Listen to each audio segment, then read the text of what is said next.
so good 素敵なアフタヌーンプラチナみんな yeah 固めて転がす I love you いつでも smile for you 君だけにらむ Hey so 頑張らなくちゃ Compilation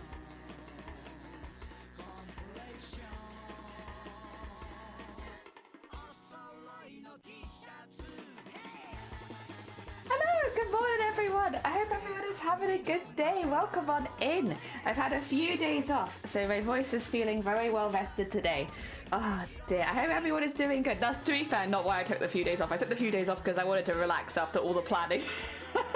But still, my voice does feel well rested as a nice side effect. Alright, let me change screens because I do have a couple of things to talk about in the time off. There we go. Hello, hi, welcome on in. I hope everyone is doing well.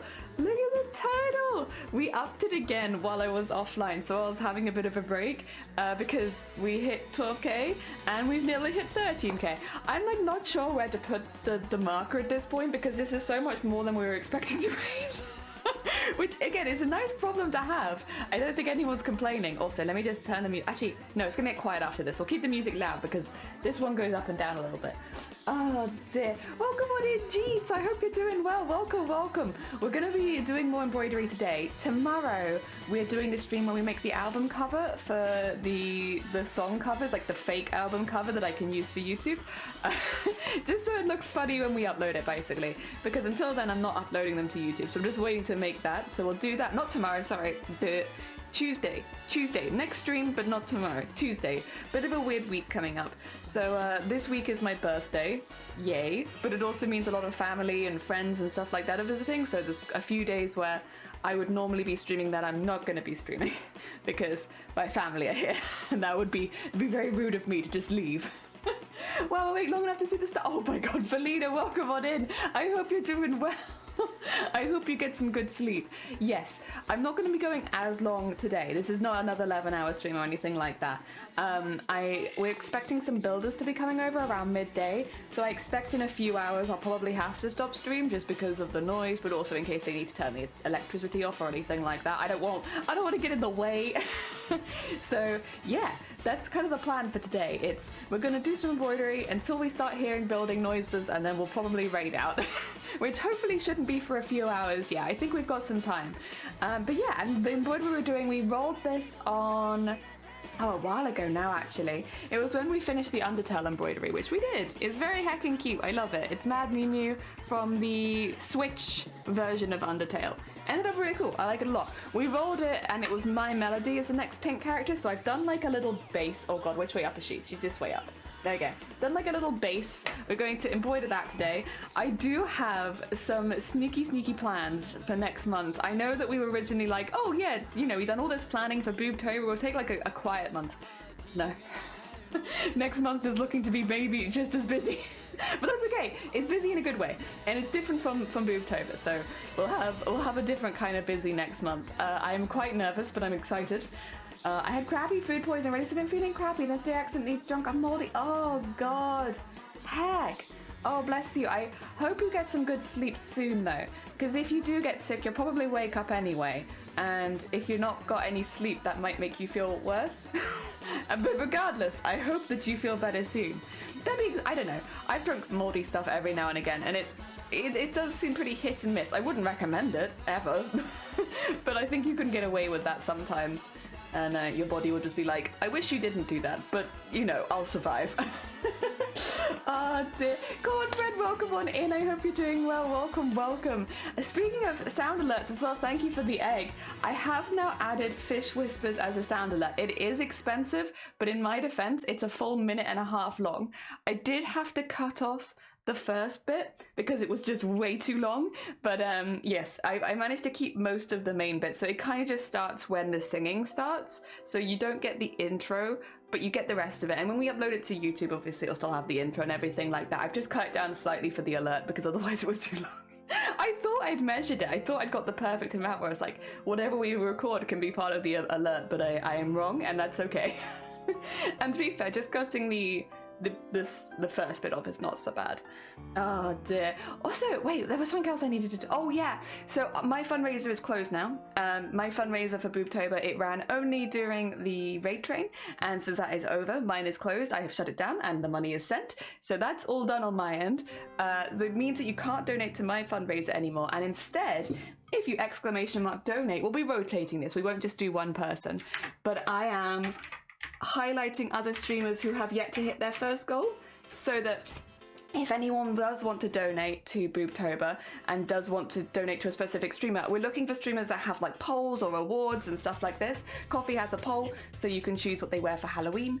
And then there's a few others as well, which we'll go through throughout the rest of the week, where we're just trying to highlight streamers who, you know, have some reward to get to hit or haven't hit their first goal and stuff like that, because everyone who's been fundraising is doing amazingly. So it's like everyone deserves, honestly, if we could spotlight every single streamer, even the ones that had hit their goals, we would. That being said, obviously, only donate within your means. Do not donate further than your means. I also won't know if you donate to Coffee's or anyone else's campaign. You're welcome to let me know, or you can keep it a secret. It's up to you. But I won't know. Normally when I have my ones up, obviously it plays an alert on my screen.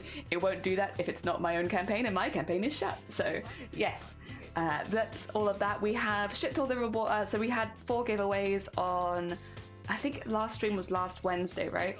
So we had 4 giveaways. Those have all been shipped. The people have been made aware. That's all done. The next giveaways on this channel now will be on the 31st of October.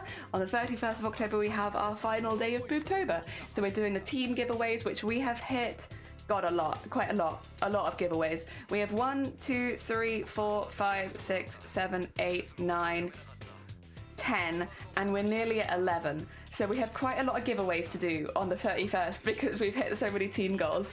And we have some really, really cool ones. There's stuff that's been donated to the community. We have stuff from other streamers who are taking part, who have put something towards the team total. We have a really nice mixture of stuff. So yes, if you're interested in that, the Boobtober link will take you there because you can see the Boobtober team page, and then you can kind of just hover over all the milestones you can see, and all of them will say what the giveaways were that we already hit.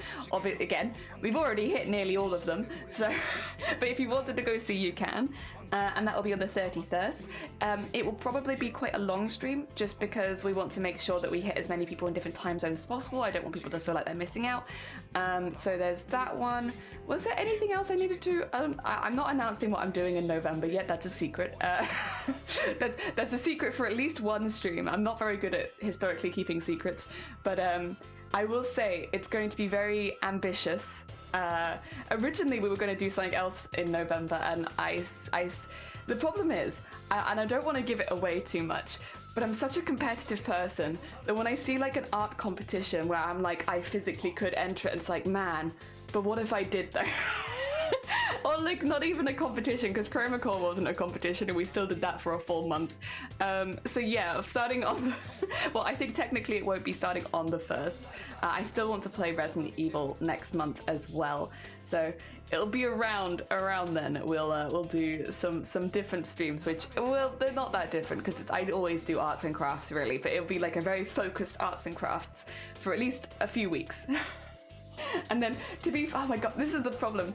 Because I've been streaming for a while, I have a lot of stuff. What competition is? I'm not telling you. That's a secret. That's the secret bit. That's a bit, and I'm not telling you what it entails. That's a secret as well. I'm gonna try and keep it a secret for a little bit. To be honest, I'm absolutely awful with secrets on my own channel. Like, anyone who's been here for like a minute knows that I'll probably tell you before.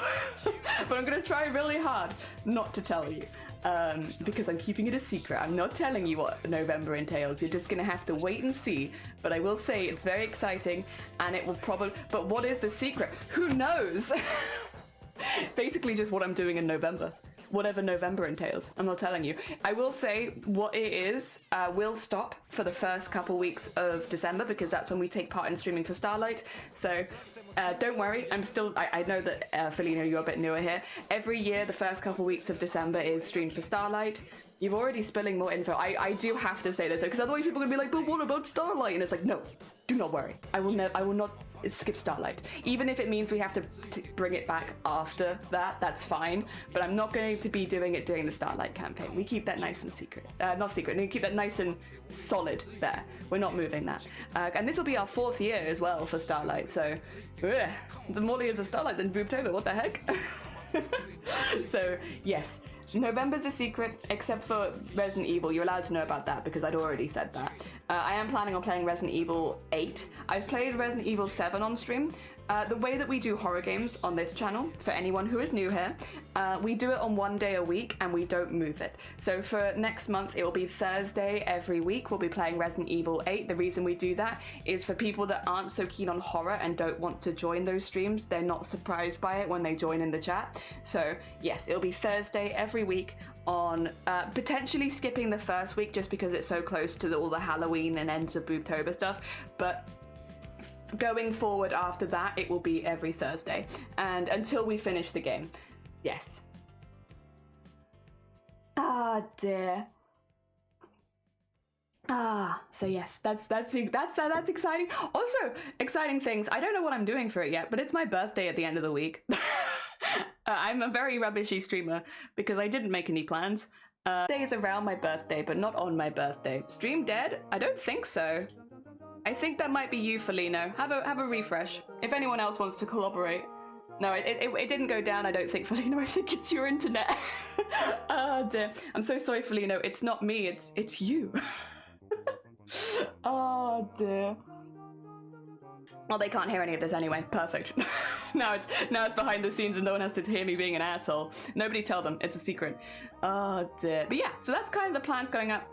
This week's gonna be weird. I did put it in the Discord, so if you forget, you can go check. But this week we are streaming today, Tuesday, Wednesday, Friday, and then we'll see about the weekend. So my normal schedules is obviously been a bit out the window during Boobtober because the raid train was so busy, and then obviously we've been supporting other streamers the rest of the month. So it's been a bit weird, but at the moment my regular schedule is Mondays, Tuesdays, Thursdays, Fridays, and you know, it's not been like that this month. We've been streaming a lot more than that. And next week as well is also a weird week where we're not necessarily streaming more, but we're doing different days. Nat, good morning. I hope you're doing well. Welcome on in. Welcome, welcome. We've just been talking a little bit about some of the stuff that we have coming up and also like the weird week that we have coming up because yeah, it's a weird week. I'm streaming on weird days. I'm gonna try and start the same time every day. The only thing that is happening at the end of the week is our clocks change, which means that whatever is the normal time for us will actually be different depending on where you are in the world, because I know that everyone's clocks are changing at different times, and some people's clocks don't change at all. So for some people, I'm just randomly gonna get like an hour later or an hour earlier. I don't control these things. Daylight savings is not my choice. But yes, that's going to happen next weekend. So again, whether I stream next weekend or not, we'll see. I think it'll be quite a busy week and I might want to take just a couple days off before we do all the end of Boobtober Halloweeny stuff. Speaking of, I do have my carcass dress nice and finished. That will not be changed at that point except for adding straps, which I keep saying that I'm going to do and I haven't done yet, but I will do it. And then I think that's it. I think that's all the updates I needed to give you. I've only been off for a few days, to be fair. I needed to take a bit longer than I thought. I thought I'd be okay after one day. But no, I needed a few days. Back to Stickman. Well, about that nut. I can't tell you what, but I can't tell you what, but there's a reason we might not be doing Stickmen in November, but I promise it's a good reason, and it's definitely not me getting distracted by another art thing again for like a month. It won't be as bad as Chromacore. But I might be a little distracted next month, and I don't want to tell you why, it's a secret. Again, you'll probably get it out of me eventually, but not the first day. Funny, since I've only ever caught the end, there's a noticeable difference. I don't think any streamer likes to hear that, but fair Felino. Oh, dear, I try and keep my energy up throughout the whole stream. That's, maybe not the nicest comment you've ever made. Gonna be 5k before we get this done. I know, and I do feel bad about it. It's like, because I do want to get the Stickmen done, but yes, it's oh dear, it's I just whispered to me, Jenny, I'll keep the secret, I swear. I really want, can you tell that I really want to tell you? But I'm not going to. I'm not going to tell you. I'm going to be really good. I'm going to be really good, and I'm not going to mention it until at least the next stream. Oh dear. Oh, bless you, Felina. Okay, that's very kind of you. Sorry. I read that as like, oh yeah, what's the front and the ending of stream? The ending of stream shit. Thanks, Felina. Appreciate it. Oh dear. We get it. Piss Vamper needs to be done. If it off the cook, could you imagine? It's like, I had this wonderful art secret. We're just going to be embroidering all the piss for the entirety. Sorry, you know your stickman stuff? We're not doing that. We're doing piss for the whole month. Get ready for that. No.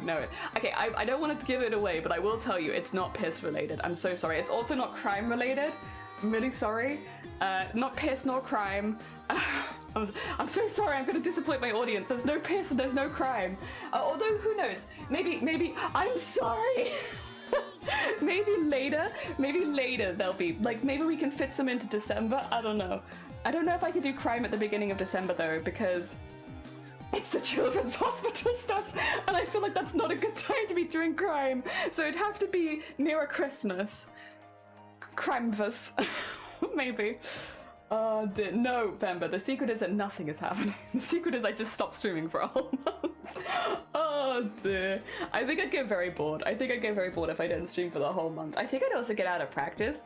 I mean, even after just 3 days, it's like, I forgot a couple things this morning. I was like, I don't know. A secret to my stream is I turn my closed caption on before I fix everything else. So if you're in my stream for the first 2 minutes when it's a loading stream, you can turn your closed caption on and you can see me being like, shoot, I forgot to do this. Because I'll be saying everything aloud at that point because I'm trying to get my voice ready for streaming, so I do my vocal exercises in like the 2 minutes before stream starts.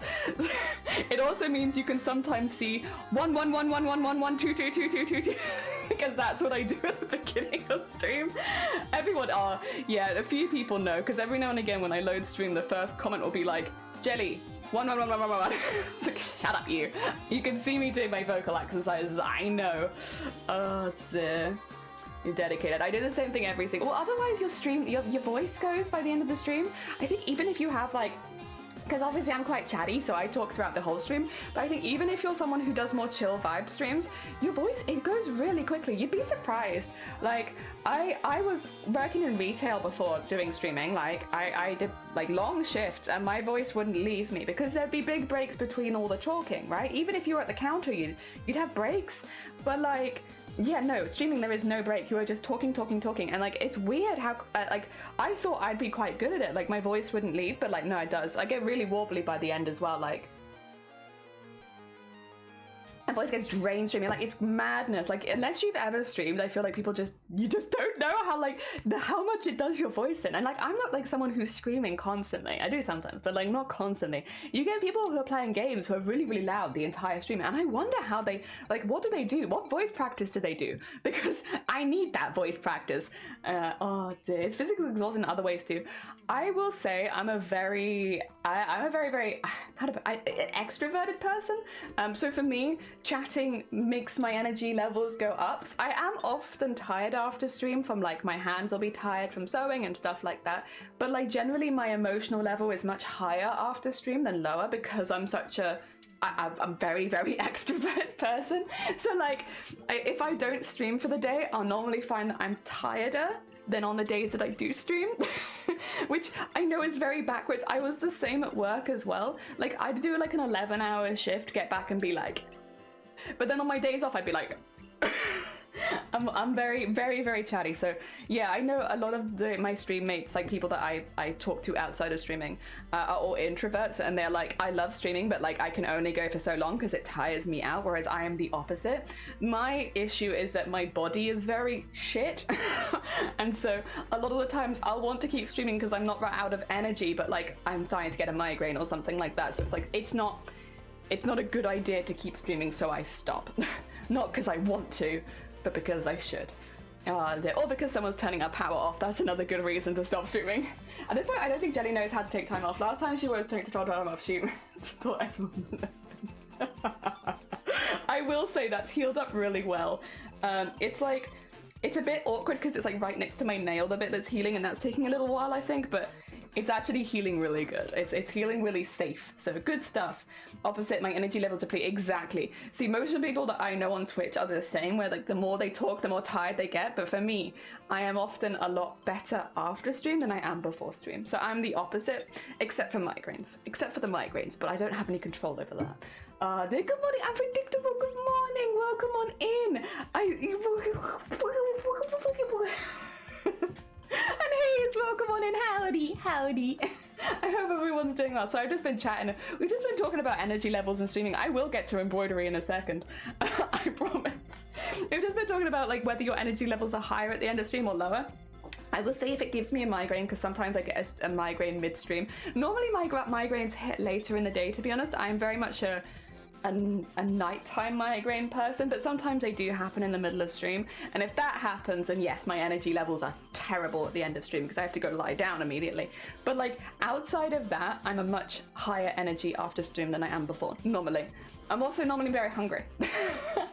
I always eat, I'll end stream a little tired from all the crafting, but very energized on the peopling. Yeah, that's what I was saying. It's like my hands are sometimes tired, sometimes my thumb is tired from holding the hoop, stuff like that.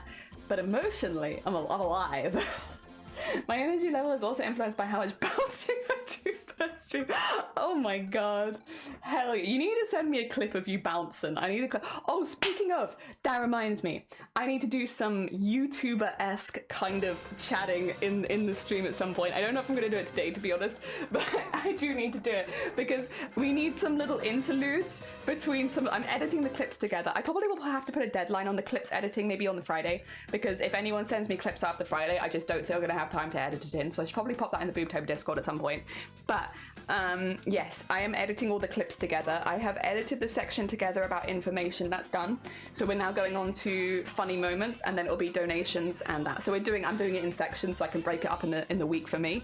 But yes, we're getting there.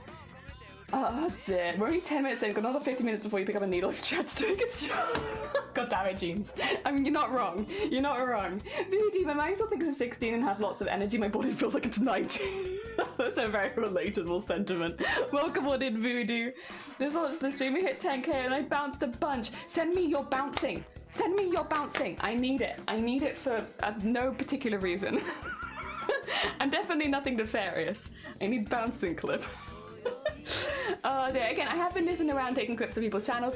If you're someone who is here from Boobtober, I'm trying to get clips of every person. If you do not have your VOD saved, it will be on you to send me clips because I cannot take clips of a VOD that doesn't exist for me. So yes, just as a heads up, if you don't have VOD saved, please send something in if you want to be included. If you don't want to be included, it's not a problem, but if you do want to be included, you have to send them to me. There you go. I don't watch my VODs, I get anxious. No, but unpredictable. I have watched your VODs, and they're lovely. They're lovely VODs. I have got a couple clips from you, but I couldn't find any clips of you specifically bouncing. So if you want a bouncing clip, you will maybe get one of your mods to find it if it makes you too uncomfortable. Ah dear. Oh, Lenny's streaming? Hell yeah, Lenny's streaming. Sorry, I just got the ping from that. Nice. I want the cheese to smack me around the face. I do want my cheese to smack me around the face. I'm not here for mild cheese. What do I look like? Someone who enjoys mild cheese? No, I want strong cheese. Welcome on in, by the way, Robert. I hope you're doing well. Same. Yeah, it's like, I'm not here for mild hecking cheese. Give me the strong stuff. I think my mods and viewers in general are so used to my bouncing that they don't clip it anymore. In that case, we may miss the bouncing then. Yeah, I'm kind of in full editing mode now, so I can't really be going around collecting clips anymore. It's been 3 weeks of collecting clips, and now I need to edit. Now I need to just edit. Speaking of, I need to do some YouTuber style stuff because we have some gaps I need to fill where I basically introduce the next segments. And I figured doing it live on stream would be easier because I hate setting up a camera and just talking to myself. Physically, can I do it? Yes, but do I hate it? Yes. So I figured I'd just do it here. Hello everyone, you're welcome on in. You're going to be in the Boobtober stream. Oh, and the Boobtober highlights reel. Oh dear. How is everyone? I hope you're having a fabric. I'm having a lovely week, thank you. I had migraines for 3 days, but I do feel okay now. And also I had a lovely lunch yesterday. We went out for kimchi stew and it was like, it's so good. Most men struggling to find this clip. Hello YouTube. Hi Zero. How do you... I should probably do the thing. All right, what did I need? I needed a few things. First of all, I needed to do like a hello and welcome to Boobtober 2023. It's going to be so low energy because I hate the idea of being recorded like this. It is going to be like, hello, welcome to Boobtober 2023. This has been our biggest Boobtober yet. I was initially going to start this video by introducing Boobtober and talking a little bit about breast cancer and breast cancer awareness and BCRF, but it turns out I don't need to because we have so many wonderful clips from the people taking part. I need to do something like that because originally I was going to talk a little bit about BCRF, but I got so many good clips from everyone taking part that it's like I don't need to say it. I could just use a nice compilation of clips from people. We have people talking about male breast cancer, we have people talking about like doing breast checks, we have people talking about checking your titties, we have boobs, all of that. So yes, I don't actually need to do that. I can probably do it just using the clips, but I say I can probably do it. I know I can do it just using the clips. One thing I will say, I was going around for clips for the last day yesterday, and I did have a couple people be like, I don't like the name Boobtober, which, okay, fair enough. But I do want to be clear that we don't own Boobtober. Boobtober is something that's been used for breast cancer awareness for a really, really long time. So if you don't like the name Boobtober, that's fair, but it wasn't made by me. It's something we used for Twitch streaming because it's wonderful and clickbaity. That's great for getting people interested. But it is something that was originally made by breast cancer survivors and stuff like that. So just as a heads up, if you're gonna shit on it, be aware where it comes from, because it's not... You get what I mean?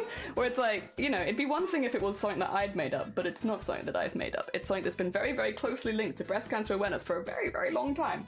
And lots of people use Boobtober with their fundraising outside of Twitch. We're just, I think, the only people that are using it on Twitch. Probably. Oh dear. Oh, doing well. Have some leftover kebabs. Oh, delicious. The first clearly means that I'm the first zero and you're the other zero. Zero fighting. All right. YouTuber stuff. I'm not really a YouTuber though. Okay. I really don't like it. It's so much easier to just talk to you. All right. I need someone in chat. Can someone in chat like talk to me about the things I need to mention because it makes it easier. Okay. The only solution: a fight to the death with a rusty spoon. Wait, who gets the rusty spoon and who gets the fresh spoon? Because I feel like the rusty spoon could have poison damage, but the fresh spoon might be a little stronger. All right. Okay. I can't do it.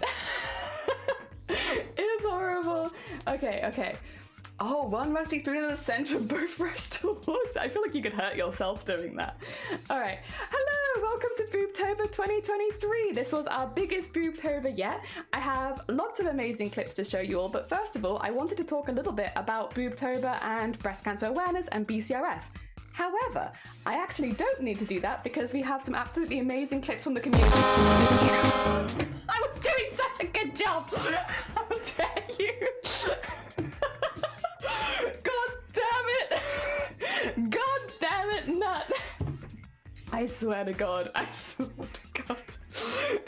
Oh well, you know, can I just use that? Can I just use that? Hi Jelly, can you please give us an introduction of what you do? I can try. Oh my God, I'm new here, please explain. I thought it, but I didn't dare. That is my intrusive thoughts. Oh, you sent me the bounce video? Thank you, I appreciate it. I will download that post stream. Not that I have anything nefarious that I want to do with it or anything like that. Dear. Alright, here we go again, everyone. You're gonna have to use itchy trigger fingers off. Actually, wait, you know what I can do? Oh yeah, screw you guys. I'm turning off sound alerts. Yeah, what are you gonna do now? Huh? You can't do anything. I've turned off sound alerts. You shouldn't be able to do anything now. Excuse me, sorry. Must hiccup. Alright. Hello and welcome to Boobtober 2023. This was our biggest Boobtober yet. I have lots of amazing clips to show you from all the streamers that are taking part. But first of all, I wanted to talk a little bit about BCRF and why we do all this for Boobtober. However, it turns out I don't need to because we have so many amazing clips from the community that have taken part. And I'm going to show you those now. DJ! How did you do that? How did you do that? I literally have it turned off. Oh dear.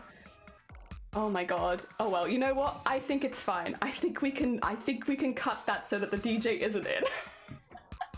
Looks for Jelly tries to introduce me to 10 hours. Oh my god, thank you for the DJ. Jelly, I look away from the mic to hiccup. I do look away from the mic to hiccup.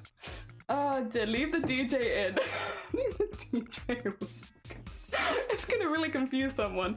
I probably need to do a few others as well. I need to do, because that's going to be the very first one.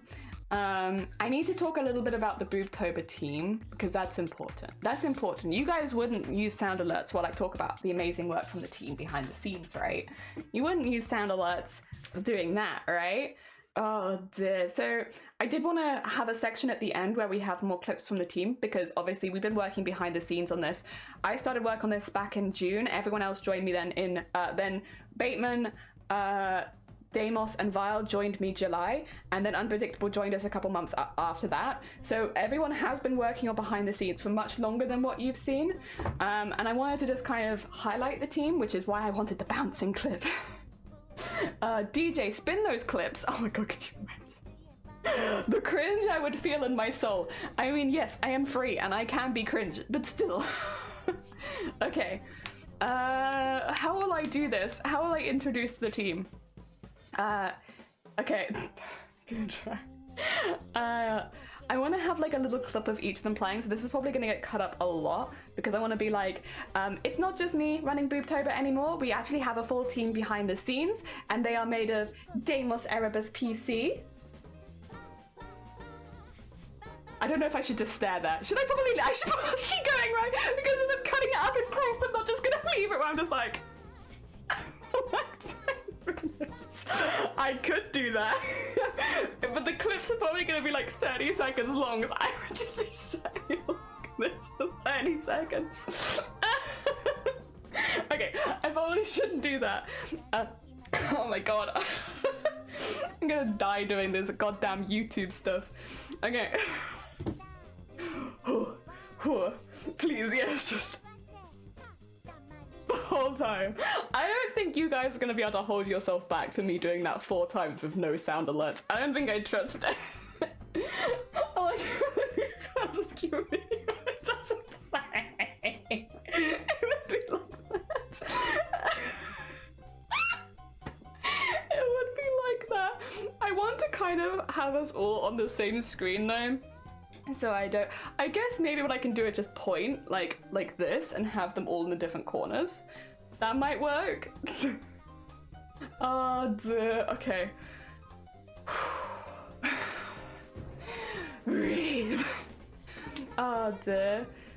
It's not just me running Boobtober anymore. We actually have a full team of people helping me run it behind the scenes, and they include Deimos Erebus PC, Vile Mods, Unpredictable Artist, and Bateman Returns, and all of us make up the Boobtober team that have put this together behind the scenes. And then we play some clips. And then we... Clips everywhere, bouncy clips. That's when we're gonna get all the really weird lewd ones in, because for some reason all of the staff members from Boobtober have really ridiculously lewd clips, and I'm not sure why. You need to get clips of the contributors sitting there awkwardly that you can put you all together. Oh, it's just Zomboti, so I don't know if I said the welcome on in. I hope you're doing well. I'm trying to, so I am editing. I have actually, Zomboti, you're the second person in the highlight spool. Because I got a really lovely clip of you introducing the BCRF, so I actually have you really close to the beginning. It's, at the moment, the running order is, for the first 4 clips, like the ones that happen before I do my introduction, it's Sunkoi, Zomboti, Radu, and then Nyor. Bam, bam, bam, bam. And then after that, we have clips of everyone talking about breast cancer, checking your titties, stuff like that. We have quite a few of those, and then we'll have all, I need to edit the rest of it together, but we can't have the order after that. Oh dear. I don't know what you're talking about. Don't know what you're talking about. Not the unpredictable artist that I know. I am, yeah. I would love to, this is another thing where I'm gonna have to try and keep a secret, because like, I would love to show you guys it as I'm editing it, but I kind of want it to be a surprise, like a little bit. On the on the day. So hopefully, I should actually, do you mind if I just quickly pop this in the Bootober Discord? Because I do actually think this is quite important. Clips will need to be submitted, we're gonna say by, I'm gonna say by the 26th, because I'm probably not gonna wanna do editing on my birthday. So I'm going to say that you have 4 days to submit clips. You can pop them in the clips thing in the, whatchamacallit, in this channel. If I do clips and highlights, just a heads up, you all have 4 days to submit clips you might want included, just to give me time to edit it before the 31st.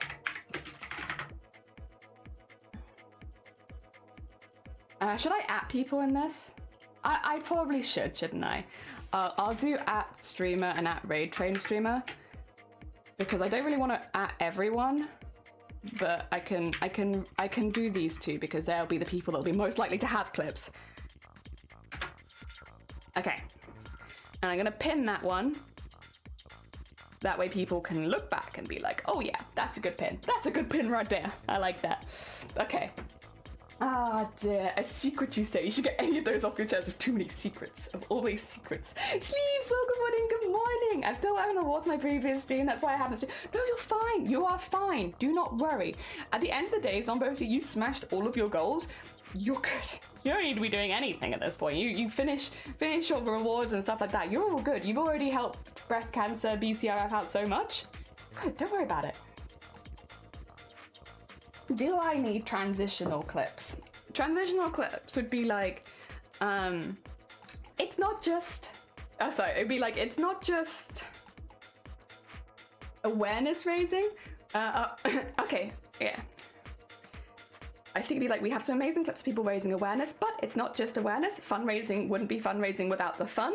And here are some lovely clips of people just having a silly, goofy time and talking about breast cancer. Oh, no, because they're not talking about breast cancer. They're just having a silly, goofy time. God damn it, Jelly. God damn it. You're false advertising these clips. Oh, bugger, my gun. Stay. I need that. Okay, there we go. All right, so how would it do it? How would it do it? It'd be like, how would we do it? How would we do it? I'm gonna have to go back through this and just see me staring at the camera like, how do I do it? It would be, we had some amazing awareness raising during Booptober this year, but it wouldn't be fundraising without the fun. And we also had a lot of really fun, amazing clips from all the streamers like so. Take the clip, take the clip. Don't have that.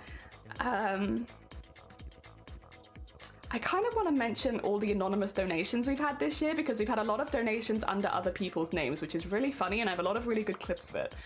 So I kind of want to include that as a section. I'm gonna be Lurky Boy. No, have a lovely lurk. Thank you so much for popping by, Zero.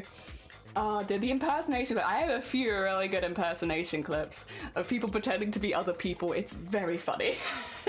Okay, Marky, welcome on in. I hope you're doing well. We're trying to get some YouTuber-esque kind of clips from the stream just before I start doing my embroidery so that I can use them, because I don't like the idea of just sitting in front of a camera and doing nothing.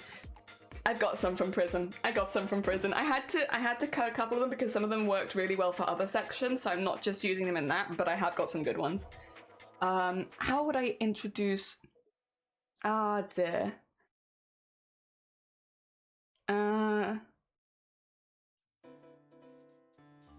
So we also need to introduce a section where we talk about the actual fundraising, but I think I want to talk a little bit about the nice trolling and the fundraising together. So I think I'll put them as separate sections. So it's like, blah, blah, blah, blah. It'd be something along the lines of, I guess, like, I don't even know how to introduce it.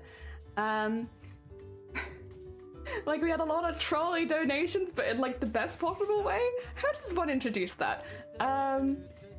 Like, this year included a lot of unusual donations from people using fake names and pretending to be other people, but it led to some really funny clips, such as kind of that sort of thing. Or we could do, or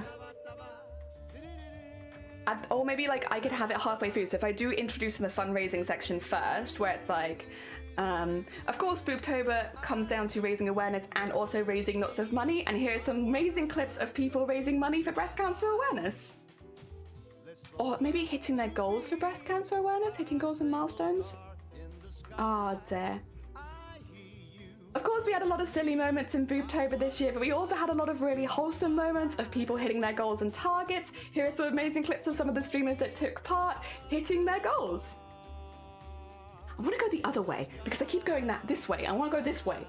I gotta remember, go that way. And then, dear.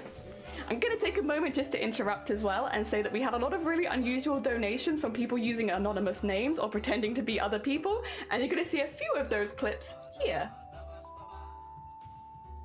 Yeah? Can I get them both in one clip maybe and just slice it up? Maybe. Maybe I did it close enough together. Thank you for the generous donation of piss. Oh dear. Are you gonna be one of those annoying commentators on YouTube that unnecessarily explain what's happening even though you can clearly see? Yes. Yeah, what do you mean? You didn't expect anything else from me? Of course I am. 100%. Is there any other section? So we've done the funny clips. We've done donations and like silly donations. We've introduced the team.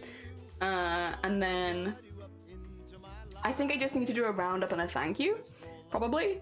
I think that's probably all I have left, which to be fair, I will probably do again after the video, but just so we have one on the video. Man, I'm gonna have to take some of these clips quite late because otherwise they're gonna be out of date. That's gonna be the only thing. Like when I get the final team total, I'm not gonna be able to see that until the last day, unfortunately. Oh dear. I just wanted to go out and that's not quite what I wanted to do. Oh, it's still early for me. First thing in the morning and doing all of this. Oh dear. Not quite. I could put that in the end of the video. I don't think it necessarily get the message I want to get across. Oh dear. That's always what I want to do. It's always what I want to do. Oh dear. So I just wanted to come on here. No, I don't want to come on here. I want to end the video. That's what I want to do. So I just want to end this video by saying a massive thank you to everyone who did join us and take part in Boobtober. Of course, that's all of the amazing streamers that have joined us this year. We've had the most streamers that we've ever had. All the people that have donated, whether it be anonymously using another name or using your own name, we've really appreciated everything. We've had some really amazing moments of people hitting their milestones, of people hitting their goals, and it's been really lovely to see everyone coming together and talking about breast cancer in a nice, open and casual way. So thank you so much from myself, from I'm sure the entire team. Thank you so much for joining us, and I look forward to seeing you next year. I think that should do it. I think that should do it. Oh dear. You wanna what? What did I say? I wanna talk about the team totals. I wanna talk about all the team stuff. Oh my god, Cloudy! Just in time, we made it just in time. Oh, don't put the Boobtober hide in the chat. Yeah. Cloudy, welcome on in. We've been doing some cringy YouTuber cuts, but it's been very fun. I very much enjoyed it. How was your stream? And what did you get up to? Did you have a good one? I need to get the It's color. There we go. It's Cloudy. Welcome on in. How was your stream? I hope that you had a good one. We've been talking a little bit about Boobtober so far and getting some clips so that I can go back and edit them into the whole thing because we have a lot of really cool moments that I want to show. And we're kind of separating it into sections. So we have like people talking about raising awareness, people fundraising, people hitting goals and milestones, and people doing silly moments. So you have like a nice clip mixture of everyone. I will say, just to hopefully put people's minds at ease, every time I use one of your clips, there will have your name on the screen very clearly. I have it in the same corner, which I think is over here for every single clip, and you'll all be linked underneath the video so that you will be properly credited for your work. I hope that's okay. Obviously, if anyone desperately does not want to be in the video, please let me know. You can let me know privately or you can pop it in the Discord. Either is fine. But yes. Yes, that's the plan. Please have the, oh dear, right at the end. Did the emote pop down at the end? Oh, I didn't even see it. Oh dear. How you doing, Schleeps? I hope you're having a good weekend so far. All right, do you maybe want to do some embroidery? Because it's been like 50 minutes and we've not done any embroidery so far. I do have it. Oh, what? Oh, is my camera frozen? Oh yeah, that's my camera is frozen. I was like, that's definitely not there. 2 seconds. You wanna, You want to refresh? Ignore the... You can't see anything. Deactivate? Yeah, there we go. Okay, I was gonna say weird stuff. Your keyboard, you didn't see anything. Nobody saw anything. Stream was good, just playing some Grounded, hell yeah. I hope you had a lovely time. We've been doing pink characters for Boobtober. So today we're doing My Melody, but we've done like a few so far. We've done Mad Mimi from Undertale, we did Trish from JoJo, we did Perona from One Piece, we did Nurse Joy from Pokemon, and we did Mitsui from Demon Slayer. So we've done quite a few so far. I think so far this is the favorite one that I've done, but I do like all of them, to be fair, for slightly different reasons. And then today we're doing My Melody, which will be like a really cute one. A little cute one today. No keyboard, exactly. No, welcome on in. How are you feeling? I am doing better, thank you. I'm doing a lot better than I was. How are you doing? The keyboard does not to be seen yet. You didn't see anything. My camera just froze when my keyboard must have been on screen. That is stunning, thank you. Those are cute, thank you. I'm enjoying them a lot, and today we're doing a really cute one. Like, oh, actually, it's this way up, isn't it? My bad. This way up. Look how cute they're gonna be. Hell yeah. So I'm looking forward to doing this one. It'll be nice and not too complicated, and I like that. Just a nice, simple one. Dear. I should say, Cloudy, if you need to go look after yourself post-stream, if you need to have like a little bit of a break, a little bit of a wind down, go look after yourself, please do, as much as you are, of course, very welcome here. If you need to go look after yourself post-stream, completely get it. Otherwise, I am going to outline this one in pink, I think, which I haven't been able to do before, but I think as this is relatively simple, I can probably do it. And why not? It's very well shaded, thank you. I really liked that one. It was very fun. It's weird, you have a JPEG of some random person's desk. I know, it's mad. I need to stop having that JPEG, it's weird. But I won't stop anytime soon, I don't think. I've been having back pain since how? Oh no, I'm glad that it's getting better. Oh dear, yeah, like any kind of pain like that is so distracting, you can't do anything. Reminds me of baby bed sheets for some reason. I mean, it's a very cute character. It's a Sanrio character. So, you know, you're thinking like Hello Kitty, you're thinking Pom Pom Purin, Cinema Roll, and then, yeah, My Melody. So, like, they're all... Gudetama. Gudetama is my favorite. I love Gudetama. But Gudetama, unfortunately, is not pink. So, Gudetama is not allowed to be on the wheel. But I do love Gudetama. Gudetama is my fave. Oh, dear. Oh, but this is wind downs. We need to talk about this. I prove your tea color. Thank you. It's actually, I will say though, I think that because it's a little bit lighter than you think it is, because I did accidentally slop the milk in again today. It's not awful, and it's definitely not undrinkable, but it's like a little bit less than I'd like it to be. Ah, design reminds me of the cute patterns. Yeah, I love all the Sanrio characters. They're very heckin' cute. They're very heckin' cute. I mean, while I am a Gudetama main, it's not like I don't like the rest of them as well. I just really like Gudetama. Oh dear. It's been written all day yesterday. God. I'm glad that it's getting better at least, because that's a scary amount of pain. Oh dear. Pom Pom Purin and Caterpie. Which one's Caterpie? I need to look that one up. I don't remember which one that one is. It sounds like it'd be a frog, but I don't know. Oh, it is a frog. Okay. Oh, wait, I do recognize this bean. I don't see them as much, I think, as the other ones, but they're very heckin' cute. Hell yeah. I like them. I like them. Pink Gudetama when? Honestly, tempting. Add pink Gudetama to the wheel. I personally like a milky tea. Oh, fair enough. Fair enough. I prefer them a little stronger, especially this one because it's the biscuit tea. I don't know, it's just like, the biscuit tea is really nice when it's really strong. Do I need to have the light slightly higher? I might need to have it slightly higher. There you go. Let me just blind you all with the light. It's kind of a dark day today, so I'm working out what I should be doing with my camera. Because I'm not exactly sure. We're working it out. We're working it out. Would be legit scary. Would maybe look a little blood-esque and blobby. Might look a little scary. But like, I don't know. I like Gudetama. She kind of cusp is good. I like Caterpie, it's my fave, but I also had a Gudetama phase when I learned that it existed. And the Pom Pom fan phase because in the anime it's called Sanrio Boys, if I'm not wrong. Oh, really? I don't know. I haven't seen the anime. I just see the characters. Dear. I like Gudetama a lot. I actually, for my birthday stream, I have Gudetama leggings, and I don't wear them very often because I don't want to get them damaged or anything. But like, for my birthday, I'm going to wear my Gudetama leggings. That's my birthday outfit. I'm ready. I'm ready. They're really cute. They're very chaotic as well. They're bright yellow. Guri-tama. I love Guri-tama. They told me no crime Vember. I'm so sorry. Listen, if you want to commit crimes as a streamer, I can't say that I think it's a good idea, but like I understand. But I can't tell you why. But there's just something I want to do in November that might distract me from crime, and it's a secret. And you're all gonna be, I think, kind of terrified of what we're doing, honestly, because I'm kind of terrified of what we're doing, and I'm the one planning it. So if I'm terrified, I think that means that everyone else will be terrified naturally. What is it, Jelly? What is it? I can't tell you. It's terrifying, though. It's terrifying. I'm trying really hard not to tell you. It's so hard. Oh, my bubbles are gone. Do you want the bubbles back? Where'd the bubbles go? There you go. Get some bubbles back. Nice. Nice bordering. Oh dear. What is it? I can't tell you. It's a secret. It's a secret for now. Listen, I will probably break eventually, but I don't want to break the first stream where I mentioned that I have a secret, because that would be kind of embarrassing, even for me. I should be able to last more than one stream with telling you. Yes. Oh dear.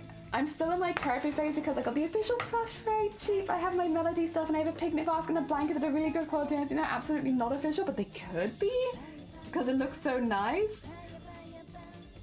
I will say, I know that they're not, I don't think they're a Sanrio character, but Jinbei, I'm always in my Jinbei phrase. Looky how happy he is. He's so good. I love him. I can never, like, he is my ultimate favorite mascot. I love him so much and I have so many of him and I'm never getting rid of them. And I've been in this phase for like my whole life.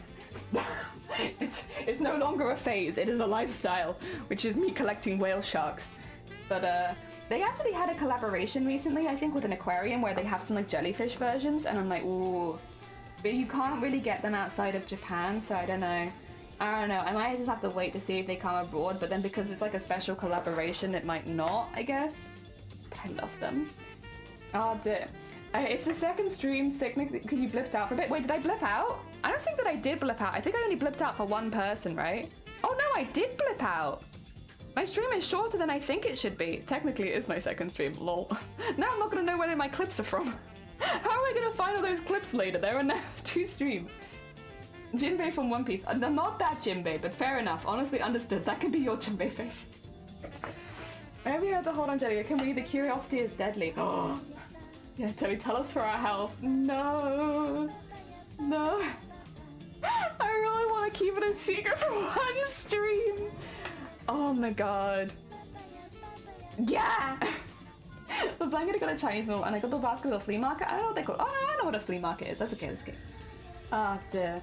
Like the fairs that are down the long streets in the town. Yeah, I think we just call it a market, but it is the same thing. It is the same thing. We just remove, we're lazy people here in the UK, so we remove a word. It's just market. Oh dear, but it is basically the same thing. We're just lazy. I guess as well, their markets are like of varying quality. It's like some of them are higher quality than others, but they're all just kind of called markets. I've seen random Sanrio characters on the internet, some memes. I'm not too familiar with it. I will say my melody is not one that I'm super familiar with. I don't see as much my melody because I'm like a good Atama stan. It's like I don't see so much my melody. But there's a lot of really, really cute mascots, and I understand why people like all of them, like genuinely. It's just you kind of find one that you're like, this is the one that I love, and then that's yep. I don't know how to explain it or why it happens, but it does. You find one that you love, and it's like, well, now I stand by that one, and I'm not sure why. Can't tell you why it's like this, but it do kind of be like that. Ah dear. Laura Maniac is so cute. I don't know that one. Secrets, yes. Tell me about this. No, I'm trying really hard not to. Basically, originally in November, we were going to have a slightly chill time. Oh my god, they are cute though. Oh my god, but they are.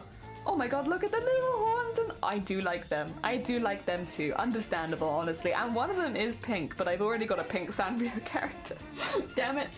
Yeah, I was going to originally have like a slightly chiller November, because obviously with all the stuff from October, it'd be nice to have like a chill month, but then without going into detail, because I'm trying to keep it a secret, basically something caught my attention as like an art challenge, and I'm just terrible for art challenges, and like because I'm I guess like a competitive person against myself mostly, it's like I just want to create cool stuff, right? I just want to create cool stuff. And then I see these art challenges and I'm like, that's a good opportunity for creating some cool stuff. But then the problem is, because it's like an art challenge, it's a challenge, and thus it's actually quite a lot of work. Kind of like what happened with Promocore, where when will we get to know? I wanted to tell you guys on the first stream of it, which is November, but we'll see if I hold out till November. We'll see. That's gonna be a can Jelly hold out that long with a secret? Probably not. I'm good with other people's secrets, but my own secrets I find really hard to keep. There. So that's like a week. Yeah, so I'm gonna try and keep it a secret for a week. We'll see. I think it's unlikely, but we'll see. I'm gonna try my best. The easiest way to keep a secret is to not say that you have a secret. I know, but I'm too excited about it. This is the problem. I'm good with other people's, but as soon as it's my own, it's like, because I have the freedom to say it whenever I want, it's like, but what if I said it immediately? What if I told everyone on the first stream that I was gonna do this thing? But we're gonna try and keep the secret for a week. I could always announce it on my birthday, I suppose, and it wouldn't be that bad, right? Because, like, I don't really have anything else going on my birthday specifically. So maybe I could tell you guys then, and then it would be slightly less longer to keep the secret, because I'd only have to keep it for a few streams, and also in the Discord. That also makes it hard. I nearly told you guys the other day, and then I was like, actually, no, we'll keep it as a secret for now. Oh, dear. What if we want to know to join the oh, true.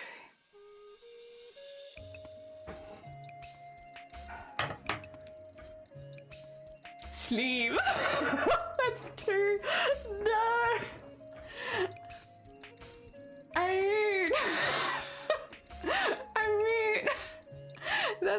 I mean, is anyone looking for an art challenge right now? This is quite a challenging challenge. Is anyone looking for one? Oh dear. Jason, welcome on in. I hope you're doing well. Welcome, welcome. Chat's trying to make me spill my secrets, but Sleeves did just bring up a pretty good point about like, what if other people want an art challenge? Oh, man. I don't know. Oh, that lies. Yes. All right. I don't want to give it away. But what I will say is it's animation based. It's not necessarily like it's animation based. It's not a whatchamacallit. It's a different kind of art challenge. Oh my god. Sounds fun. Yeah, I'm really looking forward to it. Oh dear. Staring very oh wait, are you interested? Okay. Oh god. Okay. Should I just tell you? Okay. I'm turning off the music. Alright. I will tell you because Zomboti likes animating and because, you know, maybe there are other people that are interested. There is a competition running by another Twitch streamer on Twitch, funnily enough, that is going until the 20th of November. You have to animate a clip. You know what? Screw it. I'll show you what I'm doing. It took me... How long did it take you to break me? Like 2 minutes. But I will say, understandably, I understand how you've broken me here because, like, honestly, I don't want to feel like I'm hoarding a competition to myself. That would make me feel very bad. So I have been learning frame by frame animation in the background now for a while. And I've been trying very hard to learn it. And this is a competition being run by Iron Mouse. I think a lot of you will know them. I will put the link in the chat for you so that if you are looking to enter, you can. Because I had the link to one side because I was like, if anybody does want to enter, I want to be able to send it to them. I was expecting this to be in November, but arguably, because it is animation, you probably do need the time. And I have got the clip here that I'm going to be covering. I still have to fill in some of the gaps, but the catch is we're embroidering every single frame. So what you see here is not what I'll be submitting. They are the bases of the frames that I will be embroidering. We are printing out every single frame and we are embroidering every single frame. And I have been planning this out. That's why I was like, November's gonna be kind of hellish because the deadline's at the end of November. But I can show you the base, but you have to bear in mind, imagine this, but it'll be an embroidery, which is why a lot of them are like GIF-esque, because it means I can reuse the same frames because I can't do that many frames. My fingers are going to bleed. Also, ludity because it is a mouse clip and mouse is a lewd bean. How can I show you this? If I do this and then I do this, can you see that? Oh, my melody's kind of in the middle though. You can see that though, right? All right, are you ready? There is one in particular that I am really proud of, to be honest. The rest of them, I'm like, a lot of them are quite simple and I can kind of explain it a little bit. But like, you see how like that's 3 frames there? That's just 3 and I just repeat it to make it look like they're talking, you know? And then I can do the sign as a separate one and have it blend in, which would mean that that would only be 4 frames. This is 4 frames. It's not too bad.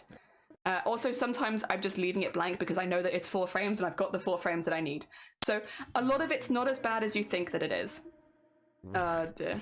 I feel like I should get my I also need first, to you know? equal this out. Again, this is just another few frames. I can add this in later. I'd love to Easy, join the easy, company club. easy. That's 3 frames. That's 1. And then I need to get this because this is where it gets a little bit more difficult. This is where it becomes a lot more frames. Oh dear. Look at that! Do you see that? That's the bit that I'm really proud of, to be fair, is like the flip. That took a minute. That took a minute. Look at this! Look at that! That's a heckin' flip! Okay.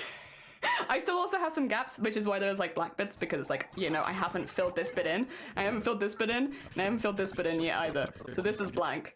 Oh dear. But yes, I'm doing this. And so basically I can be like 1, 2, 3, and then 4 for that, which I can then use again here. And then I just have to go over the top of the original embroidery. So with this one, I will do, probably I'll actually do this bit first because the eye is smaller. So I'll probably do these ones and then unpick it to go back to these ones. So it's technically not any extra embroideries. I just have to take multiple pictures. That's literally just 1. That's 1, 2, 3. This one I can just zoom in on. I'll probably do 2 because for all the still frame things, I'm going to do 2 so it looks like it's in movement, but it's not. So that'll be like 2. And same with the reveal, that'll be in 2. And then this one, I have it all in Photoshop so that I can see how many frames it is because I think that's like 10. It's not too bad. That one is 16. This one is literally just a bag that I'm going to move around, so it's like 1 but technically 2 because it's a still thing and I can use the same bag there.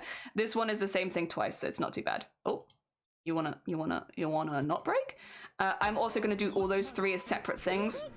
Oh yeah, I've hacked it. Please. Please. It's because I'm live. It doesn't like this program when I'm live. This one's going to be the really intensive frame one because like, oh god, there's a lot of frames in that. There's a lot of frames. That flip holds so many frames. Oh my god. So yes, that's what we're doing. God damn it, how long did that take for you to break me? Not, honestly, too quickly. Too quickly. But that's what we're doing in November. Obviously, I'm doing a lot of work for it behind the scenes already because I have to get all the frames ready to print off so we can start embroidering in November. But yes. Pink, welcome on in. I hope you're doing well. Thank you. I'm excited to try it because that was one of my goals after Chromacall was to try and do an animation using embroidery. So I am excited to give it a go. It's something that I wanted to try. I've never had any training in embroidery. I am a complete baby noob, but I feel like it's a fun challenge. Not embroidery. Well, to be fair, I've never had any training in embroidery either, but I meant animation. I said embroidery, but I meant animation.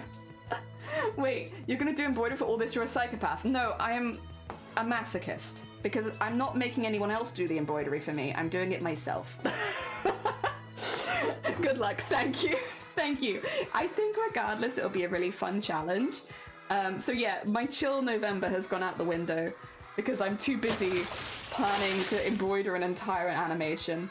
We'll get there. We'll get there. Also, Jam, welcome on in. Thank you so much for the follow. We are doing some chill embroidery. Weirdly, Boobtober has now become the chill escape, which it shouldn't be. Mooptober is a lot of work behind the scenes, but it's become the chill escape from trying to learn how to do frame by frame goddamn animation so that I can print the frames off. That's the other thing. I haven't properly explained this to Shiny yet, but I have to print off every one of those frames, hold it in front of my phone, and then trace it onto fabric, because I don't have a printer that can print onto fabric, which means all of them I'm going to have to hand trace, but it also means I'm going to have to print off every single frame, like all of them. So our poor printer, please send out a prayer so that our printer holds out, because that is a lot of printing. So yeah, that's November. You got me.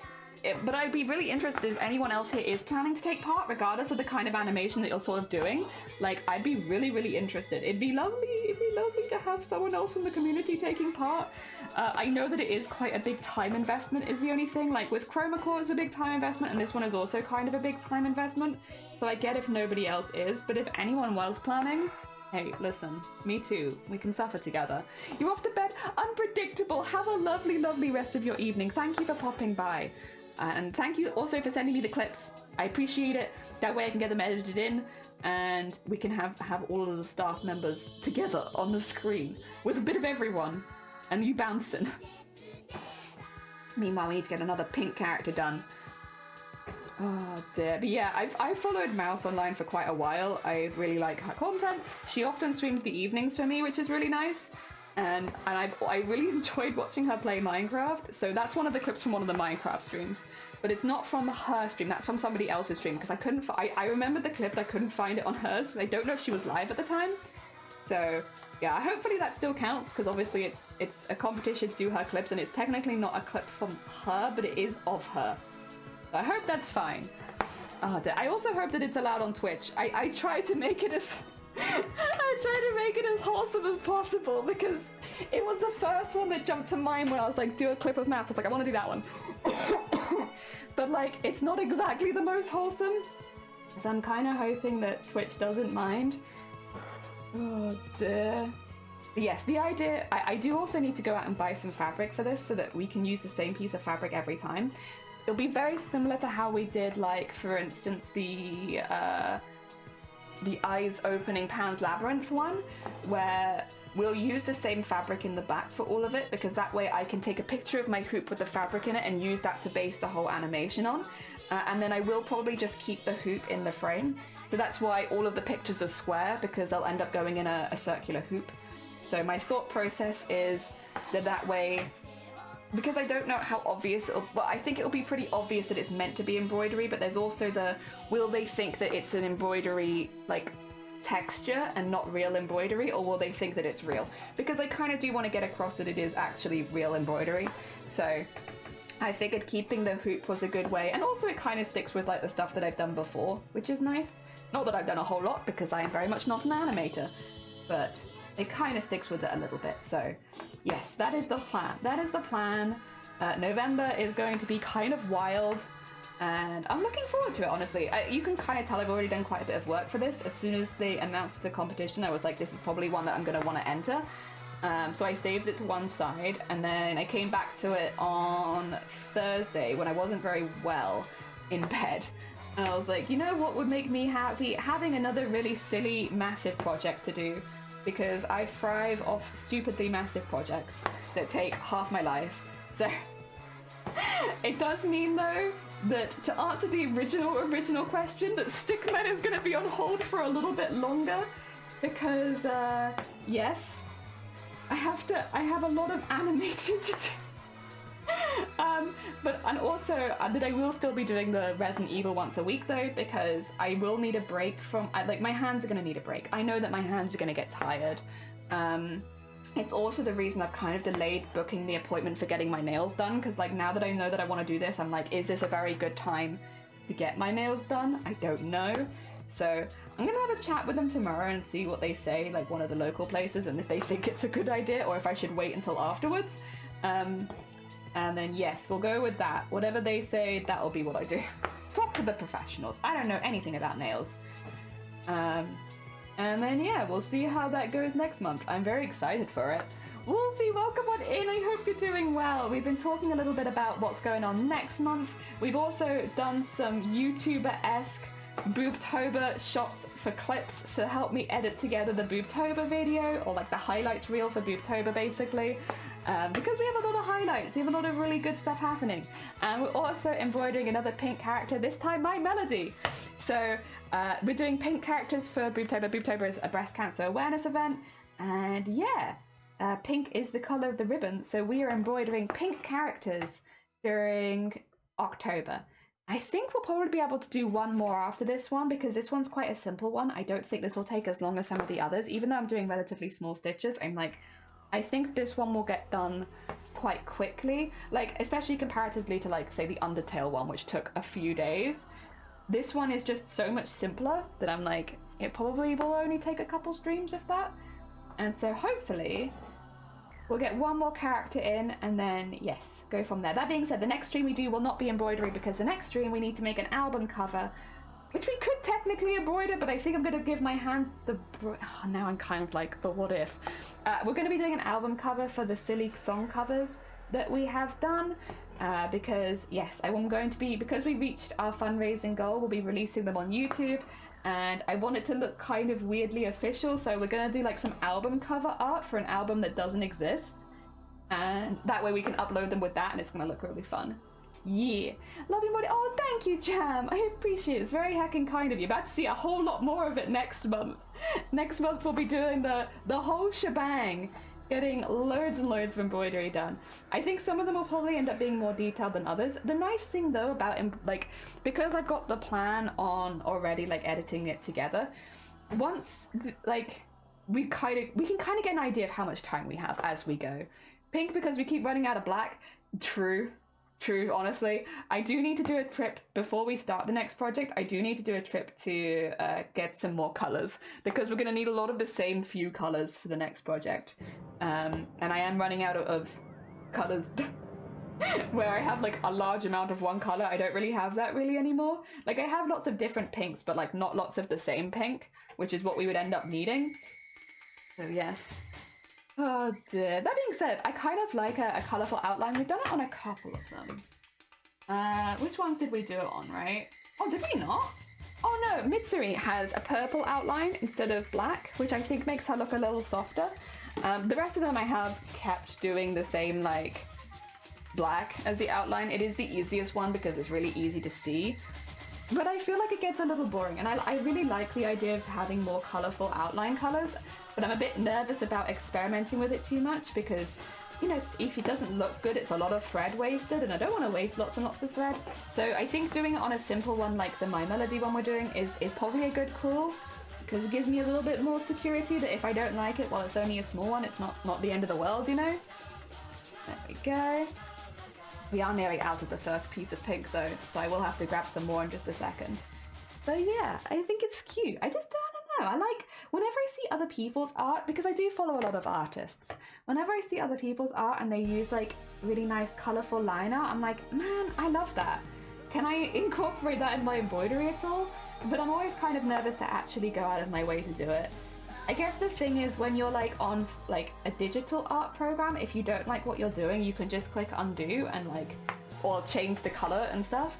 Whereas I can't really do that very easily with thread. So it feels like more of a commitment to try it. I guess that's the same with any, what do you call it, traditional art versus digital though. Like digital, being able to eraser is really OP. Normally I like purple, but I've chosen pink for Twitch. Hell yeah! Well, I mean, I like pink, but I've chosen turquoise for Twitch. I don't know. My favorite color is gold, though, and so far there isn't a gold that Twitch does that I like. So once they have, like, a sparkly gold name, I'll take that one. I'll take that one. I really like gold. But they haven't released one that I actually like yet. So until then, there's no point. Oh, speaking of Twitch, though, did you guys see a lot of the Twitch announcements over the weekend so far? There's been some that I'm really excited about. So, first of all, the affiliates and partners are going to get double the animated emote slots soon, which is really exciting because I love animated emotes. Most of the emotes that I use these days are animated emotes, but like I love it. I'm very happy that we're going to get more emotes. And then also, as well as that, they're doing a winter hype train event, which like so it's basically, they said it's like Subtober, but September. but like with a few extra bits and bobs. So it'd be like you get reduced, I think, price on subs and bits and stuff, but then also they're doing a hype train event, and they haven't gone into detail about what that means, but I'm really hoping it's the one where you get exclusive emotes, kind of like the Pride hype train events and stuff like that, where for a month you can get like, you know, like the Pride bee, and then you couldn't get it after that, you know? I'm really hoping it's like that, because they haven't given us a whole lot of detail about it yet, but I loved those. Those were some of my favorites. Where basically if you took part in a hype train during those events, you would get emotes that you could only get for that week or that month or whatever, which is really fun. And it's like, I love collecting them. I never get all of them because I can't afford them, but like I love the whole like taking part in a hype train and getting some fun emotes that you can only get that week. I think it's really fun. Like, I know most people take part in these like hype trains and stuff is to support the streamer, and I'm the same. I only donate in channels where I want to support the streamer. But like, it is nice getting like a little emote that you can't, like a little exclusive emote. Like, that's really nice. It makes me smile. I like it. I still really like the Pride ones. I think the Pride ones are my favorites that I've been a part of. I've been a part of a few hype train events. I still think those are my favorite exclusive ones. But yes, I'd be excited to see what they do again, because I always really liked them, and I'm kind of glad, because it's one of those things where they stopped doing it. I was kind of confused, because I was like, surely this is a win-win for Twitch, right? Because more people are participating in hype trains, which means more people are buying bits and subscriptions, which Twitch gets a big cut of. But like, I was really confused when Twitch kind of just stopped doing it out of nowhere. So I'm kind of glad to see they're bringing it back. Yes, that's a good one. And yeah, also the double the animated emotes. Look at all these good animated emotes. Imagine if you had double that though. Imagine if you had double the animated emotes. Like, that would be amazing. So yes, I was excited about that. I know there's a few other things that other people are really excited about, where you can simulcast now, which means that you can stream on 2 platforms at the same time, which I do think is really, really good, and I'm glad that Twitch is doing it. I don't think that I personally would be using that, because I'm a very chatty person already, which means I already get behind in chat, and I think if I had 2 chats open, that I would just get behind twice as fast. So I like the idea of being able to stream on other platforms, but I don't necessarily think that personally I'll be simulcasting, but I do think that it's really good that Twitch has put that option out there. So I'm glad that they've done that. Was there any other announcements people were really excited about? I think those were the 3 that, well, the 2 that I was really excited about had more to do with emotes, to be fair, but like, yeah. Oh dear. Oh, the K-pop ones. I did get some of the K-pop ones. Oh, you've been in K-pop? Mask Up. Oh, that was the Hindsight 2020 Pride, the reading Pride. Oh my god. Yeah, I've got... What ones did I get? I've been in a few. Some of them were better than others though. There was one in particular that I remember being really about. I think it was the Hypescape one. Yeah, I got K-pop. The K-pop one was fun. I do like the K-pop heart, to be fair. Streaming with Pride, I just loved the bees. The bees were so good. I got Hindsight 2020. I did get a lot of the Hindsight ones actually, and I really like the dancing dudes. And then, what was the other ones? I feel like there was another one that I didn't like very much. What was it called though? Oh yeah, the Hyperscape ones. I think the only one I've ever used from that is the crown. I think that's the only one I've ever used from that one. Yeah, look at these animated emotes. But imagine if you had double the animated emotes. Imagine how many animated emotes you could have. Oh my god. So yes, I was really excited about that. Oh dear. The animated emotes is really exciting. The winter event sounds really exciting. I'm really hoping it's like a proper hype, like how the hype train events kind of used to be, similar to that, because I really enjoyed those. And yeah, just generally, like, honestly, I think everyone kind of feels the same. As like a lot of the announcements at TwitchCon Las Vegas have been really, really, really good. Like, there's been a lot that people have really liked. Yeah, Hyperscape is the worst on Twitch. Yeah, I feel like that was easily the worst set of emotes. Like, it was the second one that I ever took part in because it was quite soon after the Pride one, and I remember being like, oh, the Pride one was really good. I wonder what this one's gonna be. And then being like, ah. Yeah, it's that one was meh. I think the only one that I'd ever use from that one would be the crown, and even then it's like I have other better crowns at this point, so I don't know. But yes, I'm still excited. I'm really hopeful that like the winter one will be really, really good. Oh yeah, Hindsight 2020, but then I also had... Oh, I've forgotten it. It's gone. brain empty, no thoughts. Yeah, they stopped doing it for a really long time. When was the last one? Like 2 years ago, maybe? I feel like it's been a really, really long time since they did the last event like that. So yeah, I'm hopeful. Again, they haven't given us a huge amount of detail yet. They've only said that there'll be reduced prices on subs and bits during that time. And that there'll be some kind of hype train event, but they haven't exactly said what the event is. So I'm still, there's still like, it might not be this, but I really hope that it is. I really hope that it is, because it was so much fun and I really enjoyed it. Oh dear. So fingers crossed, everyone. We'll hope. There you go, got the first bean outlined. Very heckin' cute in pink as well. Very heckin' cute. We love a little pink bean. And then we need to get the other one outlined in pink also. Ah, dear. Yes, I am excited. Yeah, everything I've heard so far from TwitchCon has actually been really exciting. Like, I have actually been pretty hyped about all of it. So, hopefully. I mean, I don't know if there's going to be any more announcements at this point. I feel like they probably would have done them already. Right? Oh dear. I know Deimos is at TwitchCon, which is very exciting. I don't know. I can't remember. I think Cafoon was going to TwitchCon. Who else was going to TwitchCon Vegas? I can't remember. I know a couple people that were going. Vegas is a bit far for me to be going, and it would be very, very expensive trip. So, and also, it does happen in the middle of Boobtober. That's always going to be the issue, I think, for me at least, with the TwitchCon over in America. I would like to go one day, but I'd have to have some really good plans in place for like making sure that everything was okay with Boobtober, because otherwise it is kind of always in the middle of the month. Oh dear. Oh, speaking of Boobtober, our campaign is finished now, and massive thank you to everyone who did donate to our campaign, because we hit all of the original giveaway goals and all of those giveaways have now been sent out. So massive thank you. If you still want to donate to Boobtober and you haven't been able to yet, we are highlighting other people's campaigns, people that haven't hit their first milestone or goal yet, mainly just to make sure that everyone has, like, I guess, as fair as opportunity as possible. So today we are highlighting Coffee and Crochet. If you've never met Coffee and Crochet, they're a very, very sweet bean Twitch streamer. I've been lurking in a lot of their streams during Boobtober, and they have been making like a whole circus of like crochet creations. They also made some really cute chickens and a little chicken coop. They make really tiny crochet things, but they're like really cute and really detailed. So if you have like an interest in makers and crafters, or if you specifically really like crochet, you should definitely check out Coffee and Crochet. And if you want to donate to their campaign on Boobtober, you can !donate, because I have linked their donation page there. Very heckin' sweet bean. And hopefully we'll be able to do this on every stream now, leading up to the 31st, where we highlight a different streamer and talk a little bit about their campaign and stuff like that.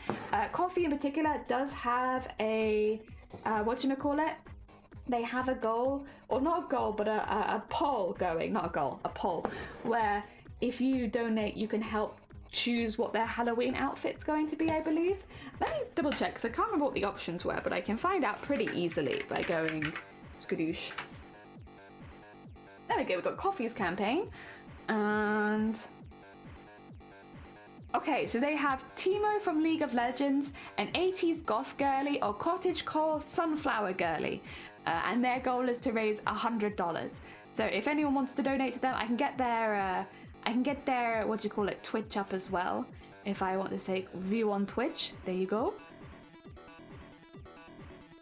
Copy and paste. There you go. That way you can also see some of the creations that they have been making during Boobtober, because they've been making some really, really cool stuff. I have loved lurking in the back of their streams. They also have like a lot of really cute stuff going on screen, which is like very chat interactive, which is really nice. I know a lot of people like that kind of stuff in makers and crafting communities. For me, I'm already kind of in ridiculous energy level, and I already get people telling me that my stream is overwhelming, so I have been quite careful to not add too much, because like I don't actually want to overwhelm anyone badly. But yeah, because Coffee is a very chill bean, it works really well with their kind of stream vibes, where you can see the stuff going around the stream, but you also kind of get the chill kind of chatting vibes, which is really, really nice. So yeah, there you go. I think that pretty well introduces who we are highlighting today. And then next stream is on Tuesday, where we'll likely highlight a different streamer, just to try and keep it as fair as possible. Because as much as I think Coffee is an amazing streamer and I very much enjoyed their streams and their fundraising, I do think it's important to try and talk about as many people as possible. And then hopefully, yeah, at the end we'll have our highlight reel where we'll include as many people as possible and have like a nice reminder of the year, which honestly, I will say I'm probably making relatively selfishly, because I think myself and the team will probably be the most emotional watching it. I think it will be us who will just be like, oh my god, yeah, I remember that was really good. Because we're obviously all very invested in the streamers that are taking part in Boobtober and everyone who is fundraising. So I have a sneaking suspicion that it will mainly just be us like, oh, I remember that was so good, I love that so much, oh my god. Oh dear. But no, it'll be a lovely little memory, and it'll be nice to be able to share it around next year as well.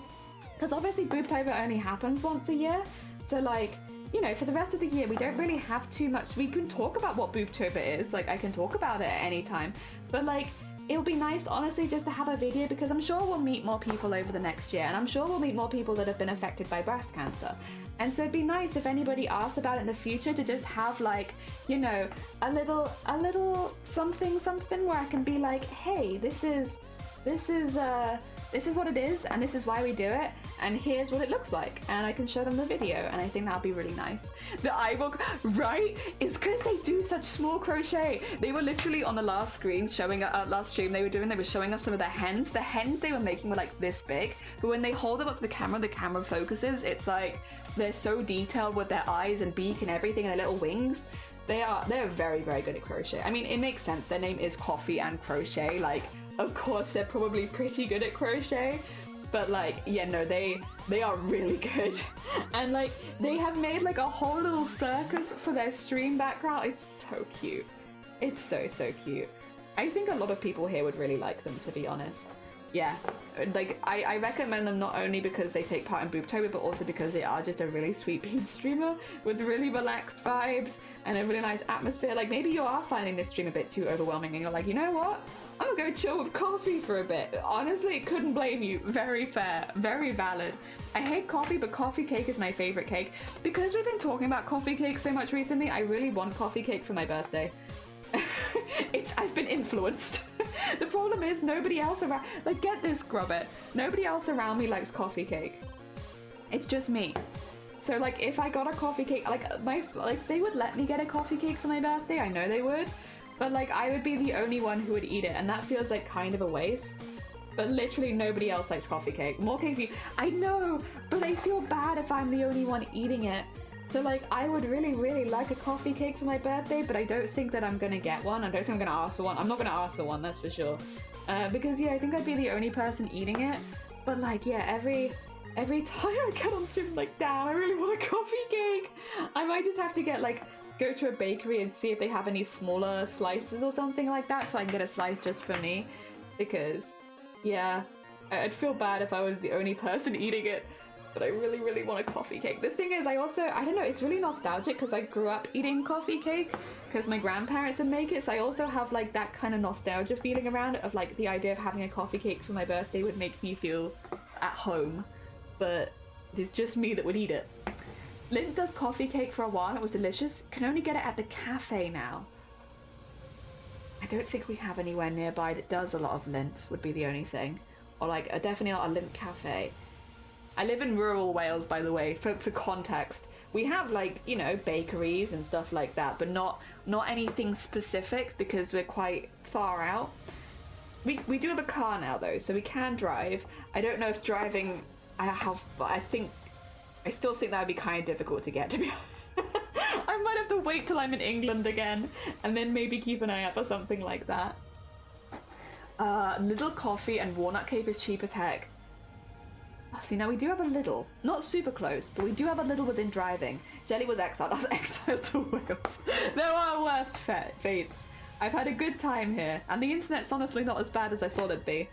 So, it could be worse. It could be worse.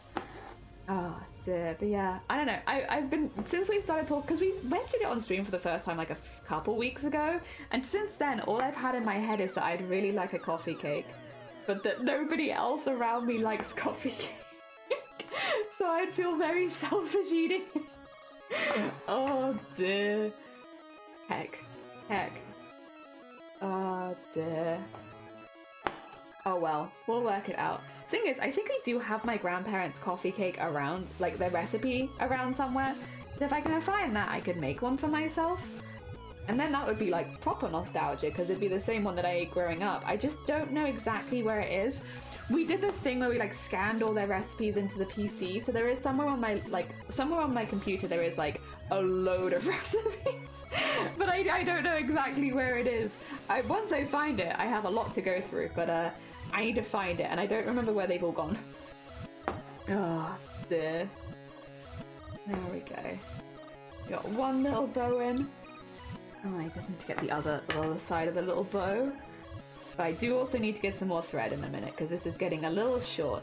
This is cute though. Oh my god. It's nice to do kind of like a simple one every now and again. This is nice and cute. Oh dear. My grandparents didn't pass shit down. A lot of cooking. So I will say though, there's a lot of questionable recipes in there. Like if I ever find them, I will 100% share them in the Discord. I'm gonna put them in the food chat just to make everyone be like, what? Because like a lot of the recipes are like the recipes that you'd see people make post World Wars, right? So it's like with rations and all that kind of jazz in mind. And a lot of the stuff that they made, we also have a lot of like 80s recipes, which in general are just very questionable. But like a lot of the stuff they made, you look back and you're like, oh god. And like it wasn't stuff that I ate growing up, thankfully. They didn't subject us to it, but like we had the recipes from it, and they are quite something. Oh dear. They also use like a lot of ingredients that I'm like, I wouldn't want to use in the same quantity, because like back then, lard, for instance, they used a lot of lard. There was literally lard in everything. Suet too, which is kind of just like solidified lard.